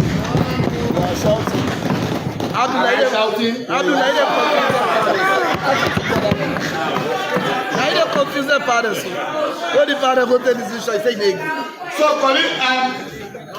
Mr. Speaker, honorable members, I will beseech my colleagues. Abdullah, they confuse the father. You to go by. You want to be national chairman? The 50+1. Be true to in the constitution as well. The rationale that a political party should have 3/3 of the district, existing district, is so included. I want to make my point to say I will ask my colleagues, members of parliament, not to countenance that provision. We can still do well by taking out that district proportion, that proportion of votes across the country by district for political party to win presidency. But let's stick with the 50+1, thereby reducing the threshold for all the reasoning goes in favor of one. The likelihood the likelihood of a candidate winning elections at first ballot is far greater than us pegging it at 55%. My research has shown that no political party has ever won an election at first go by this 55% threshold. President Ahmad Tijan Kaba went to a runoff with Caiphas Mack of blessed memory. President Ahmad Tijan Kaba, after he worked assiduously in his second term and won the confidence of people, that was when he got 76%, a percentage that no other president has ever got. President Ernest Bai Koroma did not get 55% during his first inning. He had to go for a runoff with Vice President Solomon Ekuma Berawa, and he won at second poll. President Julius Maada Bio did not get 55% as first inning. He had to go for a runoff. But like I am saying, I submit here today that if we reduce it to 50%, the likelihood of somebody like we are going into a 2028 election where the incumbent is not going for a second term, all political parties are yearning to start a fresh term, the likelihood of winning at that election at first round is far greater than the 55% threshold. And if we can conduct such an election, and the political party wins it at one go, this country will be saving nothing less than $50 to $60 to $100 million. Yes. Because the money that will be put in conducting runoff elections will be saved and expended on much needed national development issues. So, with that point, I will again implore you for us to look at this threshold. This is not a threshold where they are saying APC is on lane 1, SLPP is on lane 4. APC and SLPP we are all on lane 1. It depends on how you can pay. It depends on how you can pay. APC, if you can pay very well and at first ballot you get 50 plus 1, that is it. No need for a runoff and we'll make all the gains and save all the money. Time is really very precious. Mr. Timbo, Honorable Timbo knows that I am a court man. I love practicing. So that 14 days window period that they will give to campaign, Honorable Timbo and myself will be in court doing what we know to do best. So I beseech you. Now to the PR system. There is a lady that I'm really proud of. I must say, there is a lady on that side, I think it's Honorable Aminata Sisi. She is a good debater. Honorable Aminata is one of the finest Sierra Leonean debaters. You know, in this country where something is good, say so. I am sure Honorable Aminata will not have darkened the work of Parliament if not for the PR system. I am sure. That's my view. It is my view. No, please allow me to express my view. So what has the PR system has assured us of full female participation at a very constant level in Parliament. So His Excellency the President, I always say those legal advisors, thank you, Mr. Attorney General. Those people that advise the President on legal issues are doing a good job. President Julius Maada Bio knows that this constitution is a ground norm. This constitution by section 171, subsection 15, supersedes the Giwe Bill.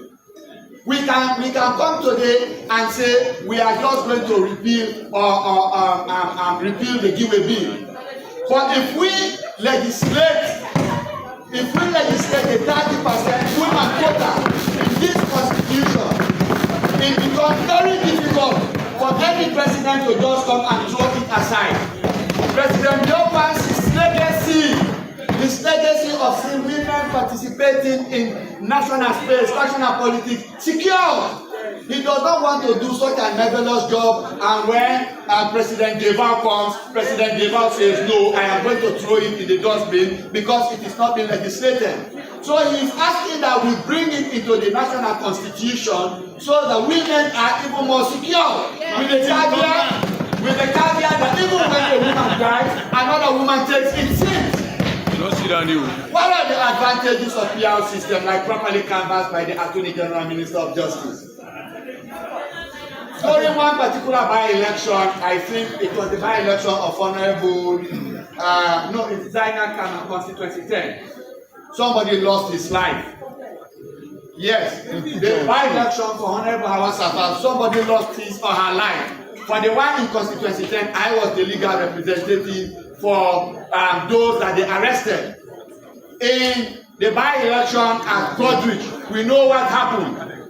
In the by-election of Honorable Nabokai, somebody lost his eye in Kaila Hotel. I mean, in this country, in the by-election in Zimi, somebody lost his life. As the globe progresses, so does civility or civilization set in. We are but a set of civilized people. Why should we go killing one another for political office? And most often and again, the people that are killed are not the ones that contest the election. Have you ever heard that the first past the post candidate was killed? It has never happened. Those that were killed, those that were wounded, those that were stolen were our supporters. So we are asking that with PR system, we better protect our supporters. That chaotic atmosphere, wherein they will be exposed to losing their lives, losing their eyes, sight, and the like. If we legislate the PR system, which in itself is not a strange provision, it is already part of our constitution. Section 38A was legislated to include PR system in this constitution. And I will tell you, all of those conditions that Honorable Daniel Kroma was trying to canvass, trying to make it even more discombobulated for listeners, there is no explanation for 38A to come into effect. There is none. 38A is a provision as much as any other provision. You can either use first past the post system or in the alternative use 38A. But what Justice Emon Kaman constitutional review recommendation a committee that was set up by His Excellency President Ernest Bai Kroma, former, the committee that he set up, that recommendation that the APC-led government set up agreed upon, that the proportional representation be the sole system of general election to turn in members of parliament. Why do you want to change from that position? Why? Very much. This is a position that you people put forward. It was not put forward by the SLPP Constitutional Review Committee. The 8-man Constitutional Review Committee was put together by President Ernest Bai Kroma. People spend their resources, their time. Alhaji Yansane will tell you, legal jurists like Justice Glenna Thompson, Justice Antola Thompson of blessed memory, Justice Brahma, all of us, we were there in that committee. And at the end of it, we were handsomely rewarded in loans. Taxpayers' money. Oh yes. For all of those that sat through that committee, UNDP ensured that we were properly taken care of. Do we want to throw all of those taxpayers' money in the dustbin because today we are on that other side? This is the loan that we want. This is the loan that today SLPP will stand on this position when APC is in governance. We shift our position. You recommended it. Please, I beseech you. Stick by your position. I shifting the goalpost now. I want a 6GC. You want him today? I'm the level confused. When I was listening to Truth Media, I think my elder brother Joseph Fichira Kamara was there. There was this argument that Poti, Kalbatown, blah, does not have a member of parliament. I normally say that argument for anybody that puts it forward is a little sheepish. It is a little sheepish in the form that with the PR system, when we say we are going by the district block system, the district becomes the constituency. Unless if you tell me that Poti is not part of the Western area district as distributed. So let me give you an example for Kailahun district, for example. I am representing Kailahun district. So even if 5 of the MPs have their houses in Kailahun town, anybody in Kwendu or in Shegbema, you will not say you are not represented because Kailahun district is the constituency. Your argument to say the people will have to vote directly for their members of parliament. As you sit over there, are you sitting there at your own behest? No, you are sitting there at the behest of the ruling government that you represent. If you do good as a member of parliament, the positive ramification reflects on APC. The symbol that you are representing belongs to the All People's Congress. You cannot use that symbol as and when you want. So under the PL system, it is the political party that takes the responsibility, that puts forward its candidate, and the electorate look at the policies of the political party, vote for those policies, and then those people who have been charged with the responsibility to represent that political party on the list, district by district, come to represent the people. So you cannot say hold on, SO52. Political party. Political party. Political party. SO52.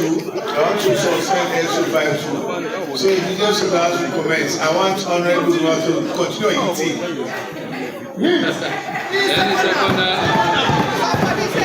I so second, Mr. Speaker. All those in favor say aye. Those against say nay. Never continue your lectures. Somebody say political party. I want to be on record. I want to be on record that I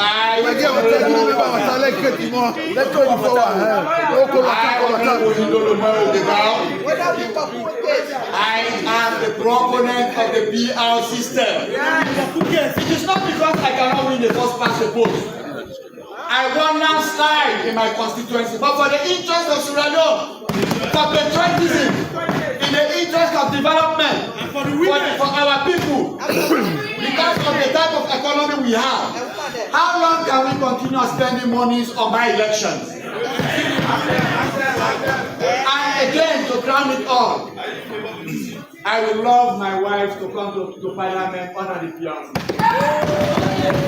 The PRC system will give my daughter a greater chance to come to parliament.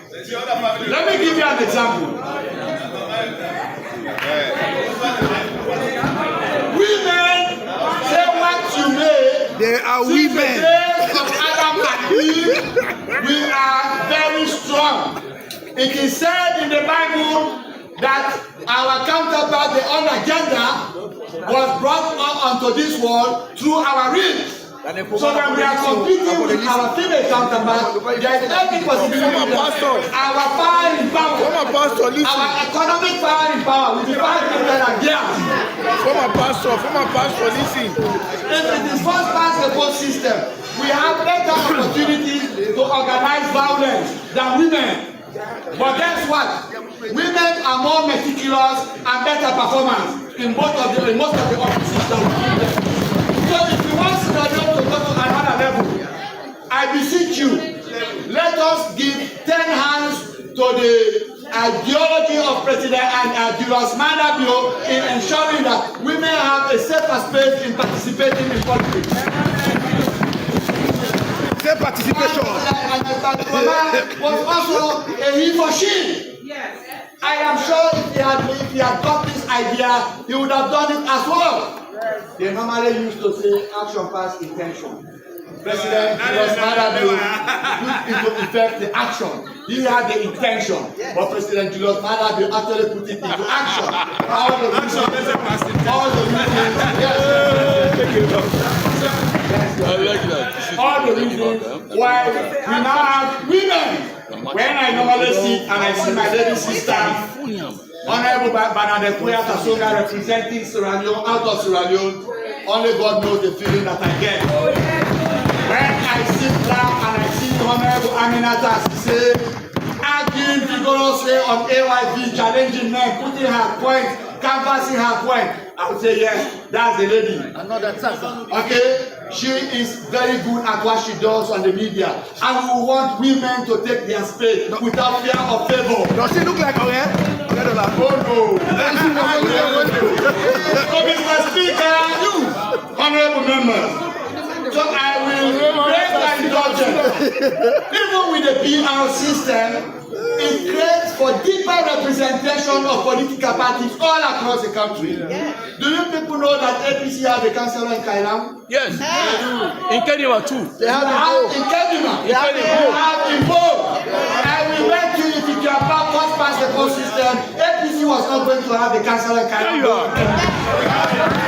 So the PR system gives you to better and deeper representation of political parties. The APC councillor sits as the chairman of the finance committee. They plan how the Kailam District Council run. We in Kailam did not say because we are APC, we are not going to give you a conspicuous committee. So let us put our hands together. All the reason why we believe that in Sierra Leone, we are one country and one people. Say one people. Ekeke is my in-law. Say one people. Say one people. One people. One people. Honorable Abdul is my brother. Who is Honorable Ekeke? But don't react, Mr. Leader. Come here. You have an height. Don't go below that height. So, Honorable Abdul, the two of us share the same mother. If I go to Lunge today tomorrow, I will eat even better than Honorable Abdul. See, the sisters, Christiana and the like. So we are all but one people in one country. When we look at this document from a nationalistic point of view, the better for Sierra Leone. One of my role models and mentor in the legal profession is Honorable Chono Ampa. When we were reading law, Honorable the Attorney General will tell you, those days when we come to Roland Wright, when we see them so well dressed, the moment we meet Mr. Rice came and we go to study because we wanted to be like them. We wanted to be like them. So that is how small this space of ours is. Who tells you that Honorable Zainab Katri will not be a candidate on the SLPP list?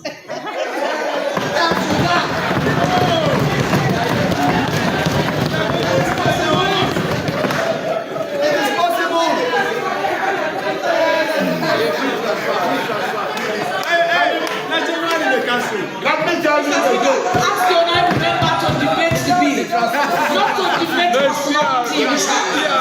When we in this particular debate, we debate the bill to our fingertips. We are not debating individuals. Let him debate the bill.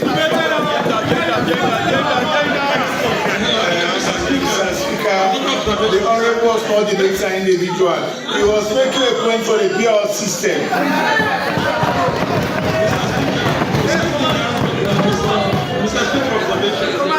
Don't indulge my learned friend, and as you know, Comatose. Debate comatose. Somebody say possible.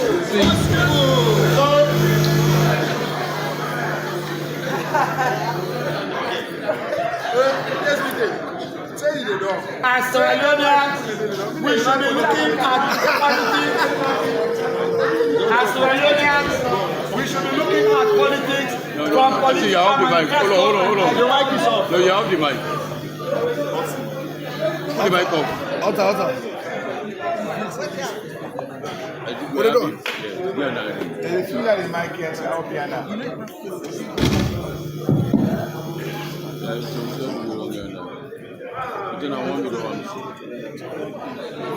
As Sierra Leoneans, we should be looking at politics from political manifesto and ideology point of view.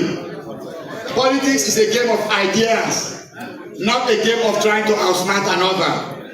In America, when President Obama contested, and Colin Powell, who was a Republican, realized that Obama had a better message, Colin Powell said, I was going to support Obama even though I do not belong to the political party that Obama belongs to.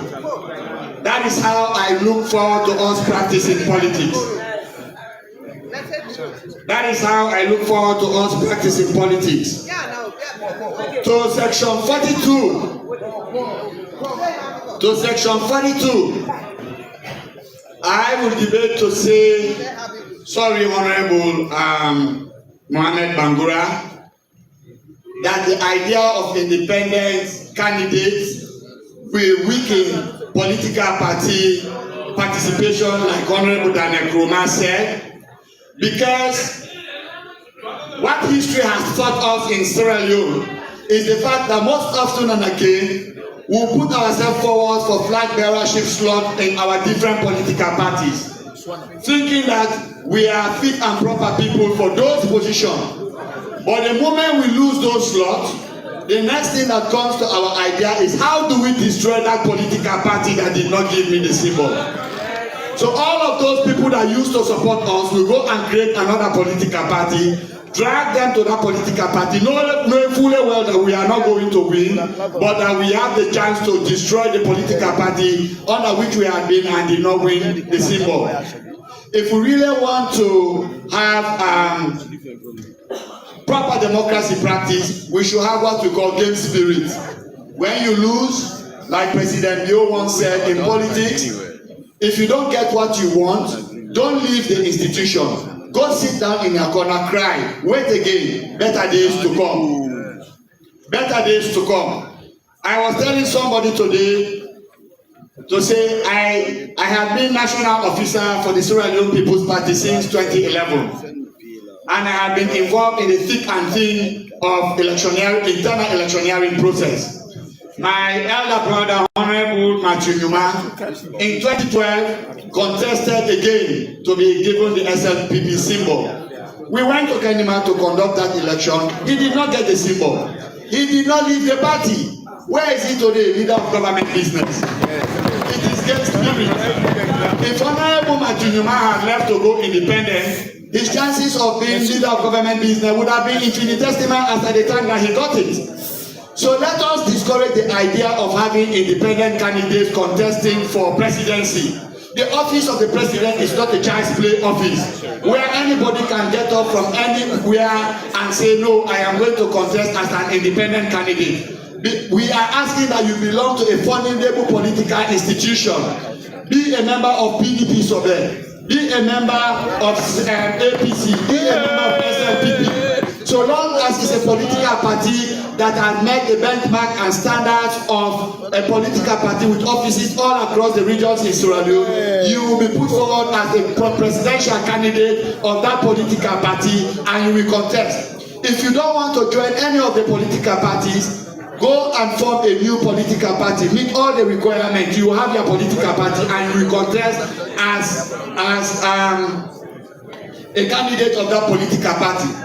On that point also, Mr. Speaker, Honorable Member, I do not quite support the idea that smaller political parties, as recommended in Section 21, that we amend the Political Parties Registration Act, thereby amending Section 35 of the 1991 Constitution to deregister smaller political parties that do not win local government or national election in 2 successive elections. I beseech my colleagues for us not to go down that path. If we go down that path, we will be killing political party participation in the democratic space. What makes democracy sweeter is when 50-60 political parties contest and one person emerges. The fact that you are a political party, you can fund your election, you can campaign all around the country, your name can be on the ballot paper, you should not be stopped from doing that because you did not win the presidency or a councillor seat. Who says after the first 2 times that you've been deregistered, you will not be that popular? Like West Ham will be as popular as winning the Premiership. There were times when West Ham as a team was not popular. It was Manchester United, Manchester City. But over time, they bought better players and they become very popular, and now they can compete at that level. So I beseech you that we don't kill smaller political parties, and that I implore you for us, when we are voting during that stage, that we do not, that we discountenance that particular provision. Down to the area of filing in petitions. You know, I am a lawyer of no means standing. I have practiced this law for 24 years now and still counting. For those of us that have been in election petition cases, particularly at presidential level, we will tell you that to collect election petition evidence is not a day's play, it's not a child's play. There is no way you can collect evidence and present it before the Supreme Court within 3 days after an election ends. Honorable Thibault will tell you. Because when you are coming to the Supreme Court, it's not the magistrate court. You have to be convincing. Your evidence has to be intact. So, if an election is conducted on the 5th of June, you have to be able to get what you think is a malpractice in Kailam, in Krobo, in Samamedugu, collect all in an affidavit form and file it. And besides, when we are making laws, we should make laws that are in sync with other laws that we have made. If you look at the Elections Petitions Act, the Election Petitions Act, which is predominantly the act that we normally use in bringing election petitions in court, it says you have 7 days from the date of the announcement of the election result. 7 days, I think, is but fair. Within 7 days, you should have been able to collect the election result. And when we say days, for us lawyers, Honorable Daniel Nkrumah is very proud of being one, and is a good one. Holidays and weekends we call as known days. So when we say 7 days, we mean 7 judicial days, Monday to Friday, Monday to Friday. Weekends are normally not counted if you go by the Interpretation Act. So I will say 7 days is but fair.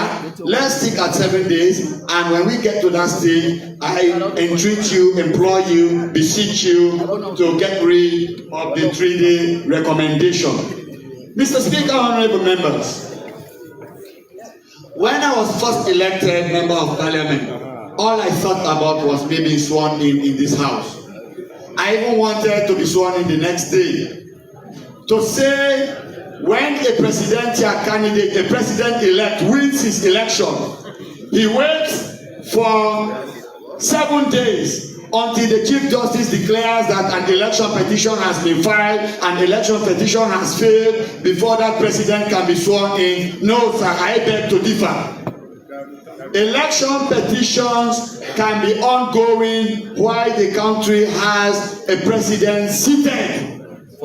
To have those of us that have gone down memory lane, political history lane, 1 hour is too dangerous to delay in swearing in your president in a country like Africa. 1 hour, let alone 7 days. I am recommending that once a president is elected and the Chief Electoral Commissioner of NIC certifies together with the other commissioners that this president has been declared a winner, the Chief Justice swears in that president almost immediately, whilst we await election petitions being filed and determined. For those of us that are legal jurists that follow international judicial politics, in Kenya, an election result was announced, the judiciary sat, looked into the case, and declared that the person who was declared the winner was not the winner. The winner was sworn in. The Supreme Court is a very powerful court. In fact, it's the last court. Mr. Speaker, honorable members, so on that point, I am asking that we look at the law from that point of view. What happens if you are waiting for 7 days, and within that 7 days, may the law forbid, left and left, SO2, left and commodity. If left and commodity, it has brought the entire nation to a standstill, because that entire election, those resources spent all standing in the queue to go and vote because of left and wrong commodity. The person who succeeds in the left and SO2 is going to govern us. But if the president-elect is sworn in immediately, he has authority over the military, over the police, constitutional authority to take care of any eventuality to protect the lives and property of Sierra Leoneans. Mind you, we don't have transitional provisions in Sierra Leone. So once the president-elect has been declared, the powers of the president that was on seat becomes whittled. Even the forces now look at the president-elect as the one that they will be taking instructions from. So if you take 7 days in giving him that actual power, in giving instructions as per his authority, I think you will be exposing the Sierra Leonean populace to danger. On the issue of amendments, Mr. Speaker, honorable members, I know we have brilliant legal jurists in this house. We have been debating Section 108. A good number of people hold the view that for every provision in the Constitution to be amended, you have to have a 2/3 majority. At this stage, recognize the presence of Honorable Abraham Bundu.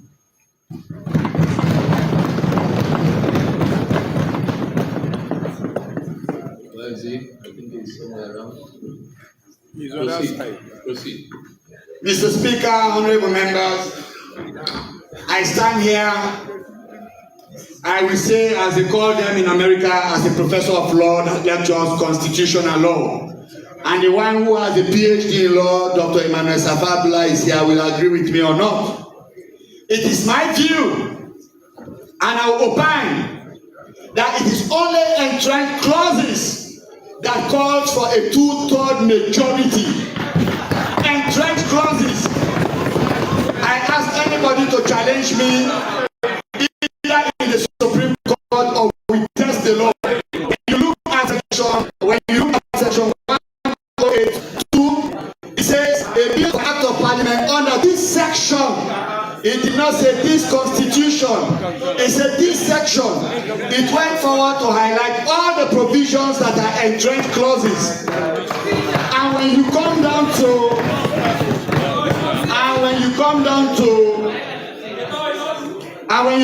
to subsection 7, it reads, no act of parliament shall be deemed to be amended, add or repeal or in any way alter any of the provisions of this constitution unless it is done in express term. That provision made reference to the constitution, but 108 is making specific reference to this section, and when it says this section, it is making reference to section 108, and it had highlighted all the provisions in the constitution that are entrenched clauses with unique procedure as to how you amend it. One of that unique provision is you cannot amend an entrenched clause without a 2/3 majority, and second reading you cannot amend it without 2/3 majority at third reading, and you cannot amend it without going to referendum or without having the signature of the speaker.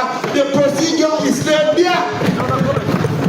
This can be a legal academic argument.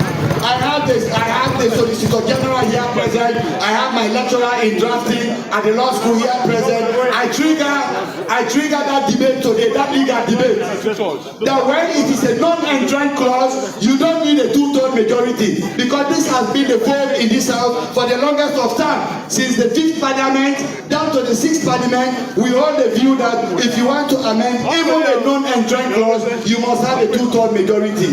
I want to say, as a lecturer of constitutional law, that is not the case. So, for example, let us assume, yes, it is my position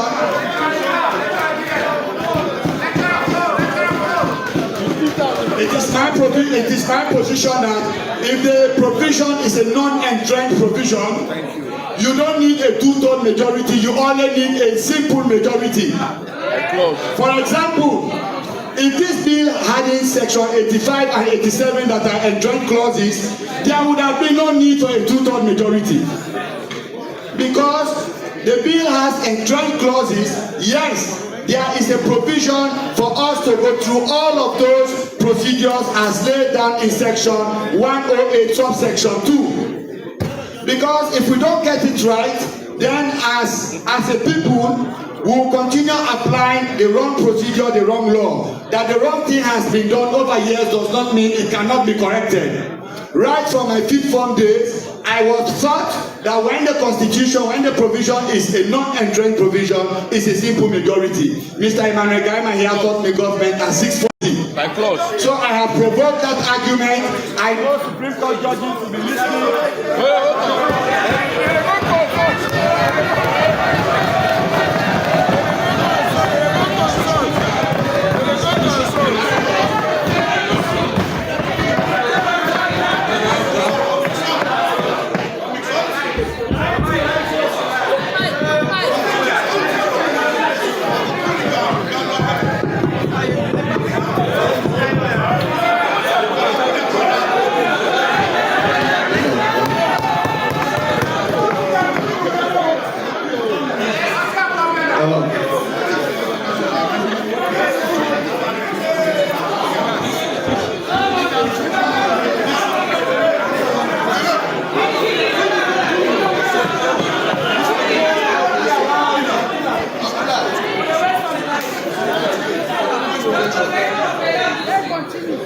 Give up.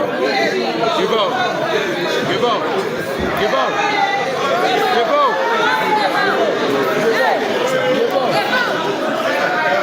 Mr. Speaker, honorable member. I will go back to the clause reading. Go back clause by clause. Hold it up. The local consult. Now share.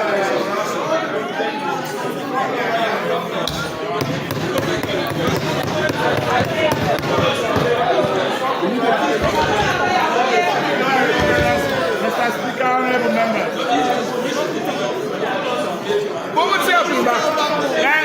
Please let me your ears so that I can understand.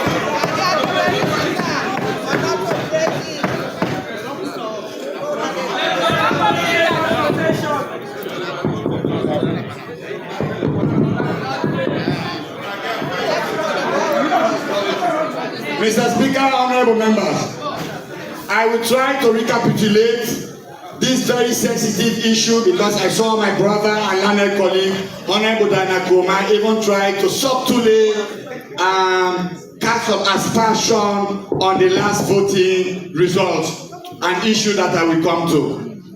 Mr. Speaker, honorable members, we lawyers, when we practice in court, we go by authority.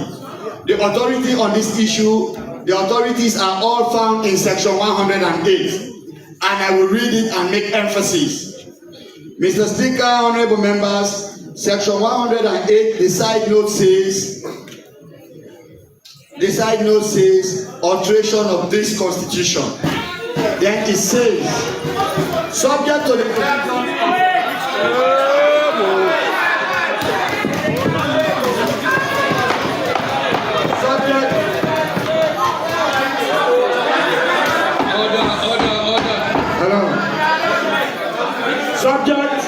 subject to the provisions of this section. Emphasis 9. Subject to the provisions of this section, Parliament may not alter the Constitution. 2. Yes, this order. 2. A bill for an act of Parliament under this section. Emphasis 9 again. Under this section shall not be passed by Parliament unless A. Before the first reading of the bill in Parliament, the text of the bill is published in not less than of the Gazette. the bill is published in not less than 2 issues of the Gazette.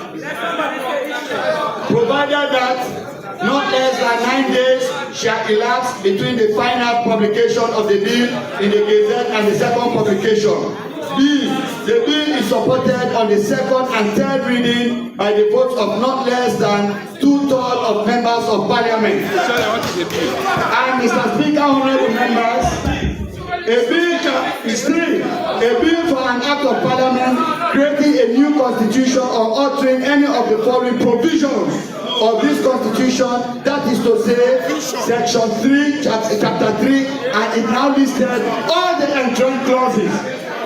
My point is, so long as the provision is an enjoined clause, you cannot pass it unless you have 2/3 majority. But if the clause is a non-enjoined clause, you can amend that clause without getting a 2/3 majority. This is as elementary as O-level government. Don't pass.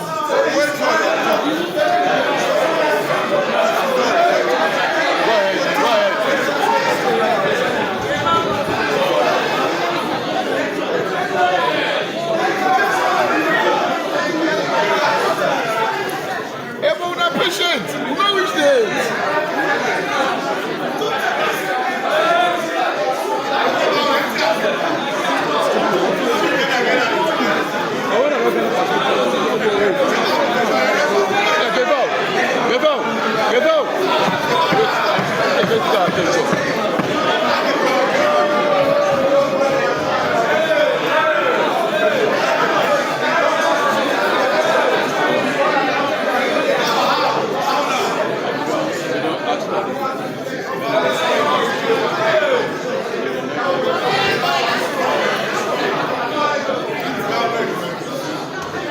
You go.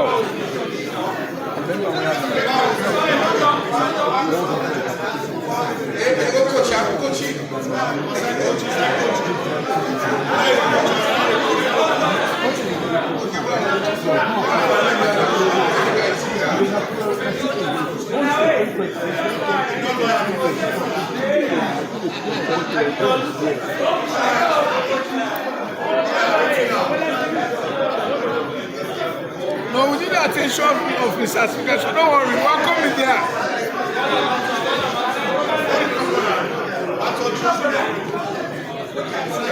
We don't want to put another pass GCO.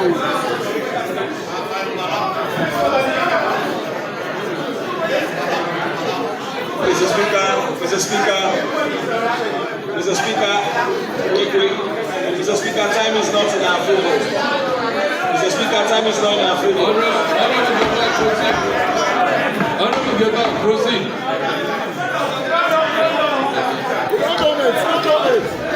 Is it done? No, Mr. Speaker. Mr. Speaker, I am not done. He has not started. Just hold on. Mr. Speaker, I am not done.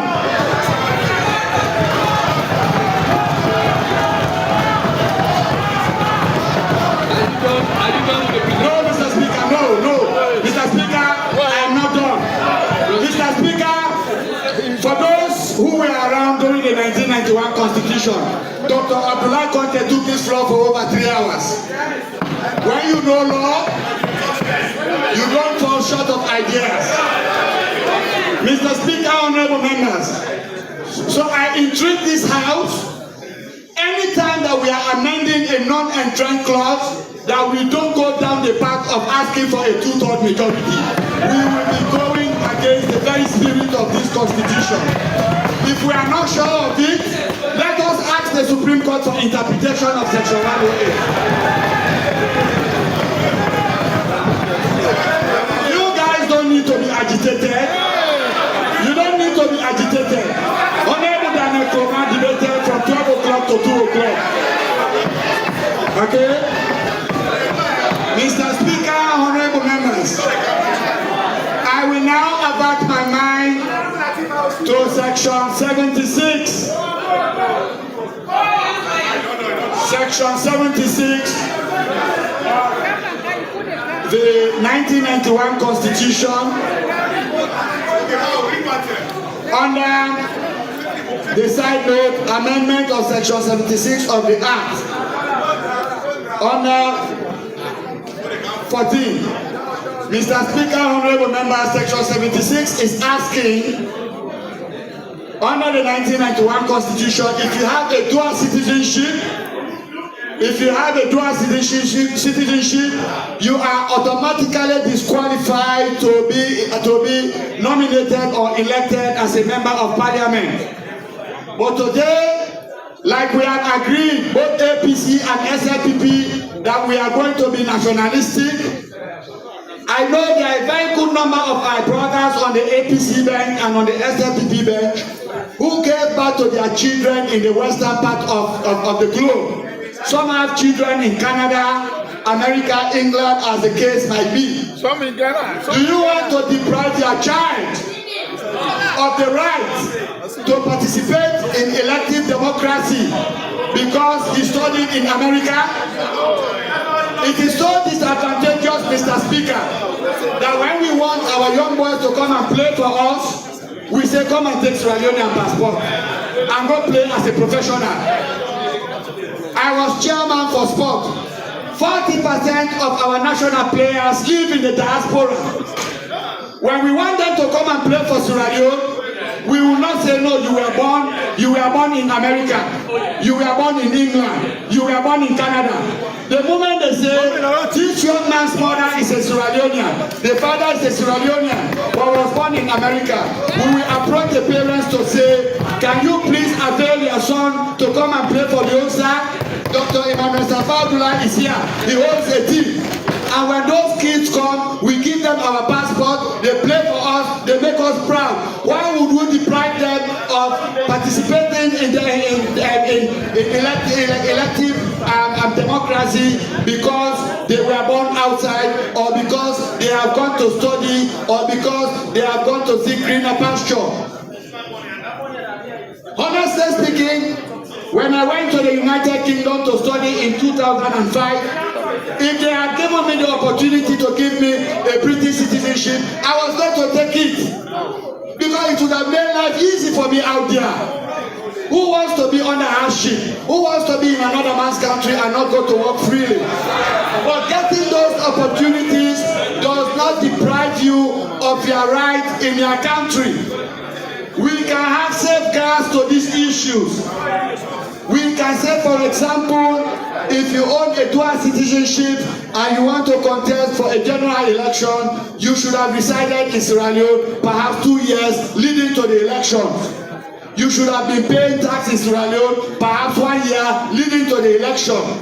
But to just say you are not qualified to be a member of parliament and cannot be qualified to be appointed a minister, Mr. Speaker, honorable members, I think we will be depriving ourselves of the much needed experience that our brothers have out there. Some of them are medical doctors, some of them are engineers, some of them are experts in other areas, who we can appoint as ministers, and they can come and perform very well and add value to our development. So I beseech all of us members of parliament that we see our brothers in the diaspora as one of ours. Thank you. They are not aliens, they are Sierra Leoneans. Hang on it. Let us open the space. Hang on it's like the legal profession. People normally say lawyers are plenty. Yeah. A good legal professional, a good lawyer does not care whether there are 100 million lawyers. Your own briefs will always come your way and you win your own cases. The stars are so many up there, you don't need to put one man's stars down for you to shine. So let us open the democratic space. Let our brothers come with some caveat. Let them participate in our democracy. I always tell people to say, if you say Geva holds a dual citizenship, honestly, you cannot prove it. In law, we say you as that must prove. If you say Geva has a dual citizenship, go to the American government and tell them to give you the data that I have an American passport. You will never prove it. Why do you have to have a law on paper that you cannot put into effect? It is like the law for bigamy. I have never seen a successfully prosecuted bigamous case in Sierra Leone. I have never seen somebody sent to prison for bigamy. But the law is there. We just keep it there because we want it to be there to scare ourselves. To say if you have a wife, you cannot take another wife. You understand? So I am saying, we open the space, we pass this law for our brothers and sisters, our children that are being born outside, that are yearning to come back to Sierra Leone, to come and participate in whatever area that they wish to participate, be it in the judiciary, be it in the executive, be it in the legislature. They are Sierra Leoneans. Please, let us open the space. Mr. Speaker, honorable members, on this same issue, when we definitely come to legislate of issues of citizenship, both the Edmond Cowan recommendation and the white paper under President Julius Maada Bio take cognizance of the fact that there has to be a special chapter on citizenship. We need it. We need a special chapter on citizenship wherein we don't start seeing each other as aliens. I know my colleagues are itching to debate, some to respond to what I have said earlier, but in conclusion, I will just recapitulate some of the areas that I have very eloquently elucidated on. One, that we secure the gains that President Julius Maada Bio has done by legislating the Giwe Bill and having it incorporated in this constitution. I will assure you, my brothers on the other side, on the APC side, if you go against women's rights being legislated in this constitution, they are going to chase you because they form 52 or 53% of our population. Let us don't discriminate against them because they are women. They are even asking us for 50%. And if they are together, what is wrong with it? But we have not given them 50%. We are just saying, let us still continue with the 30%.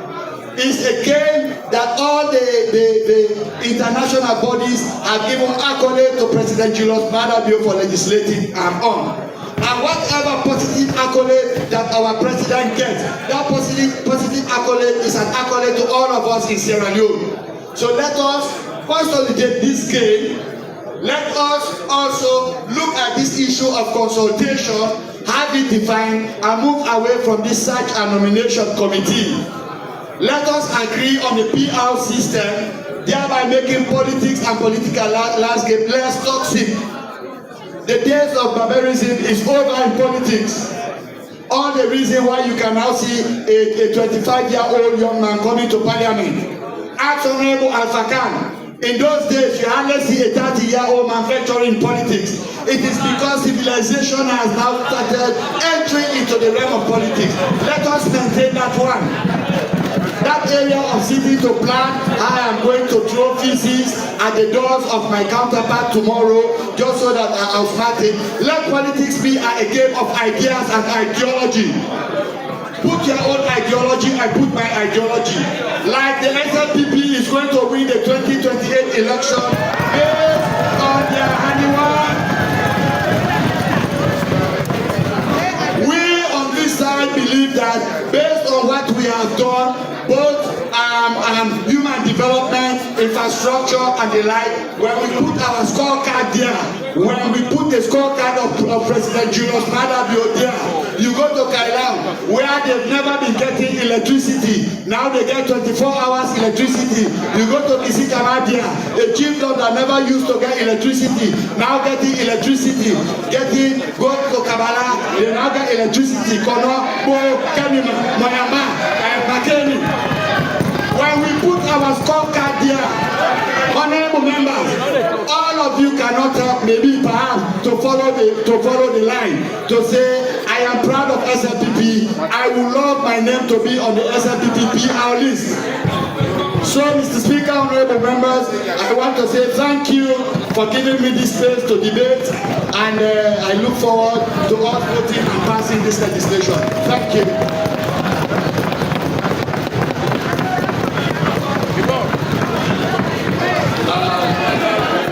After Honorable Timbo, we go to Honorable Mohamed Bangura. After Honorable Timbo, Honorable Mohamed Bangura. But this house is still down for 15 minutes so that we freshen up.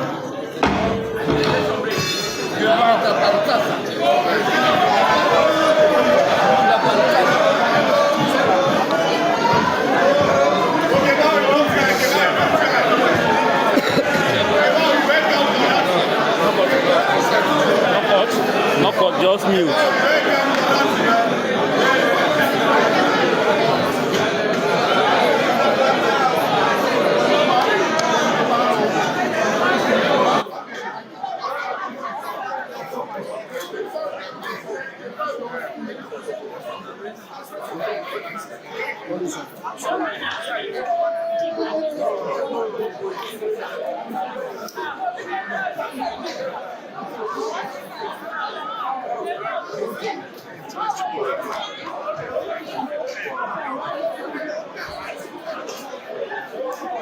This power bank is for charging. Anybody go? Power bank is for charge.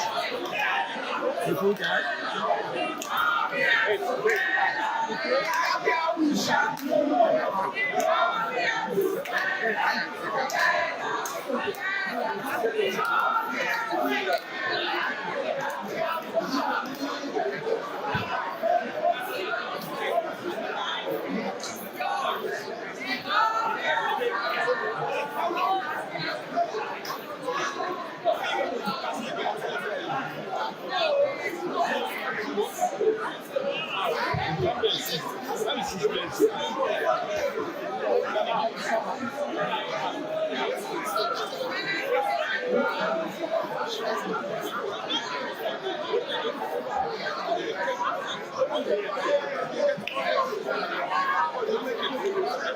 Huh? Yeah, we got a phone. When you zoom out, the picture will blow. To that extent, the quality drop. It's time for change. Change as well.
Ali.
Now that listen, boys, now you, who are they?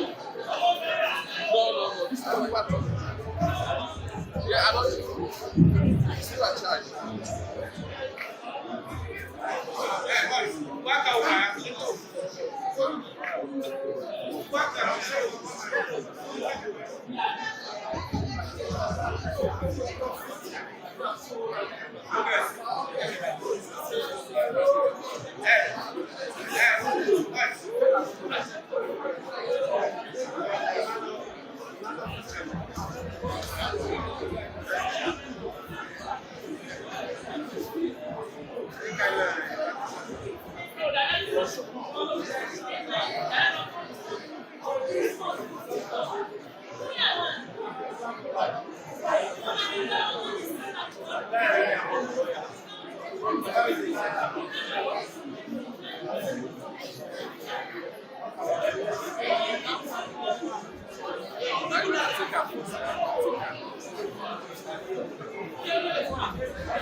Ali, where I talk my this no say this thing you know they can.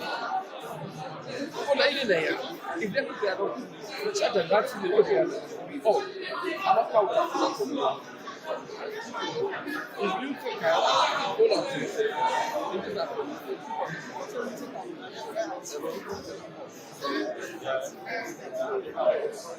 One.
Look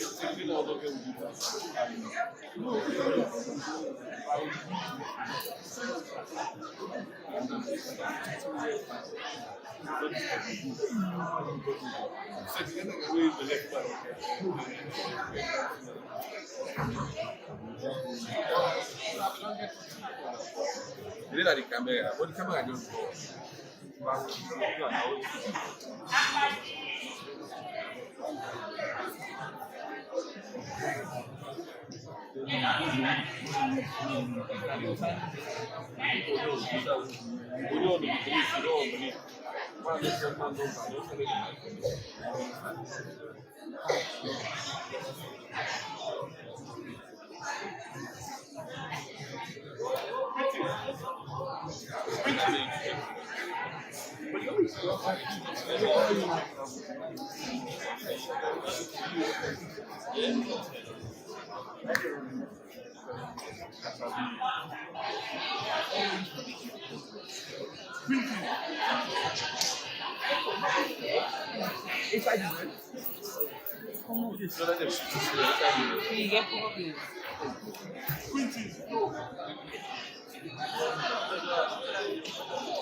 Professor, it's enough work.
Members,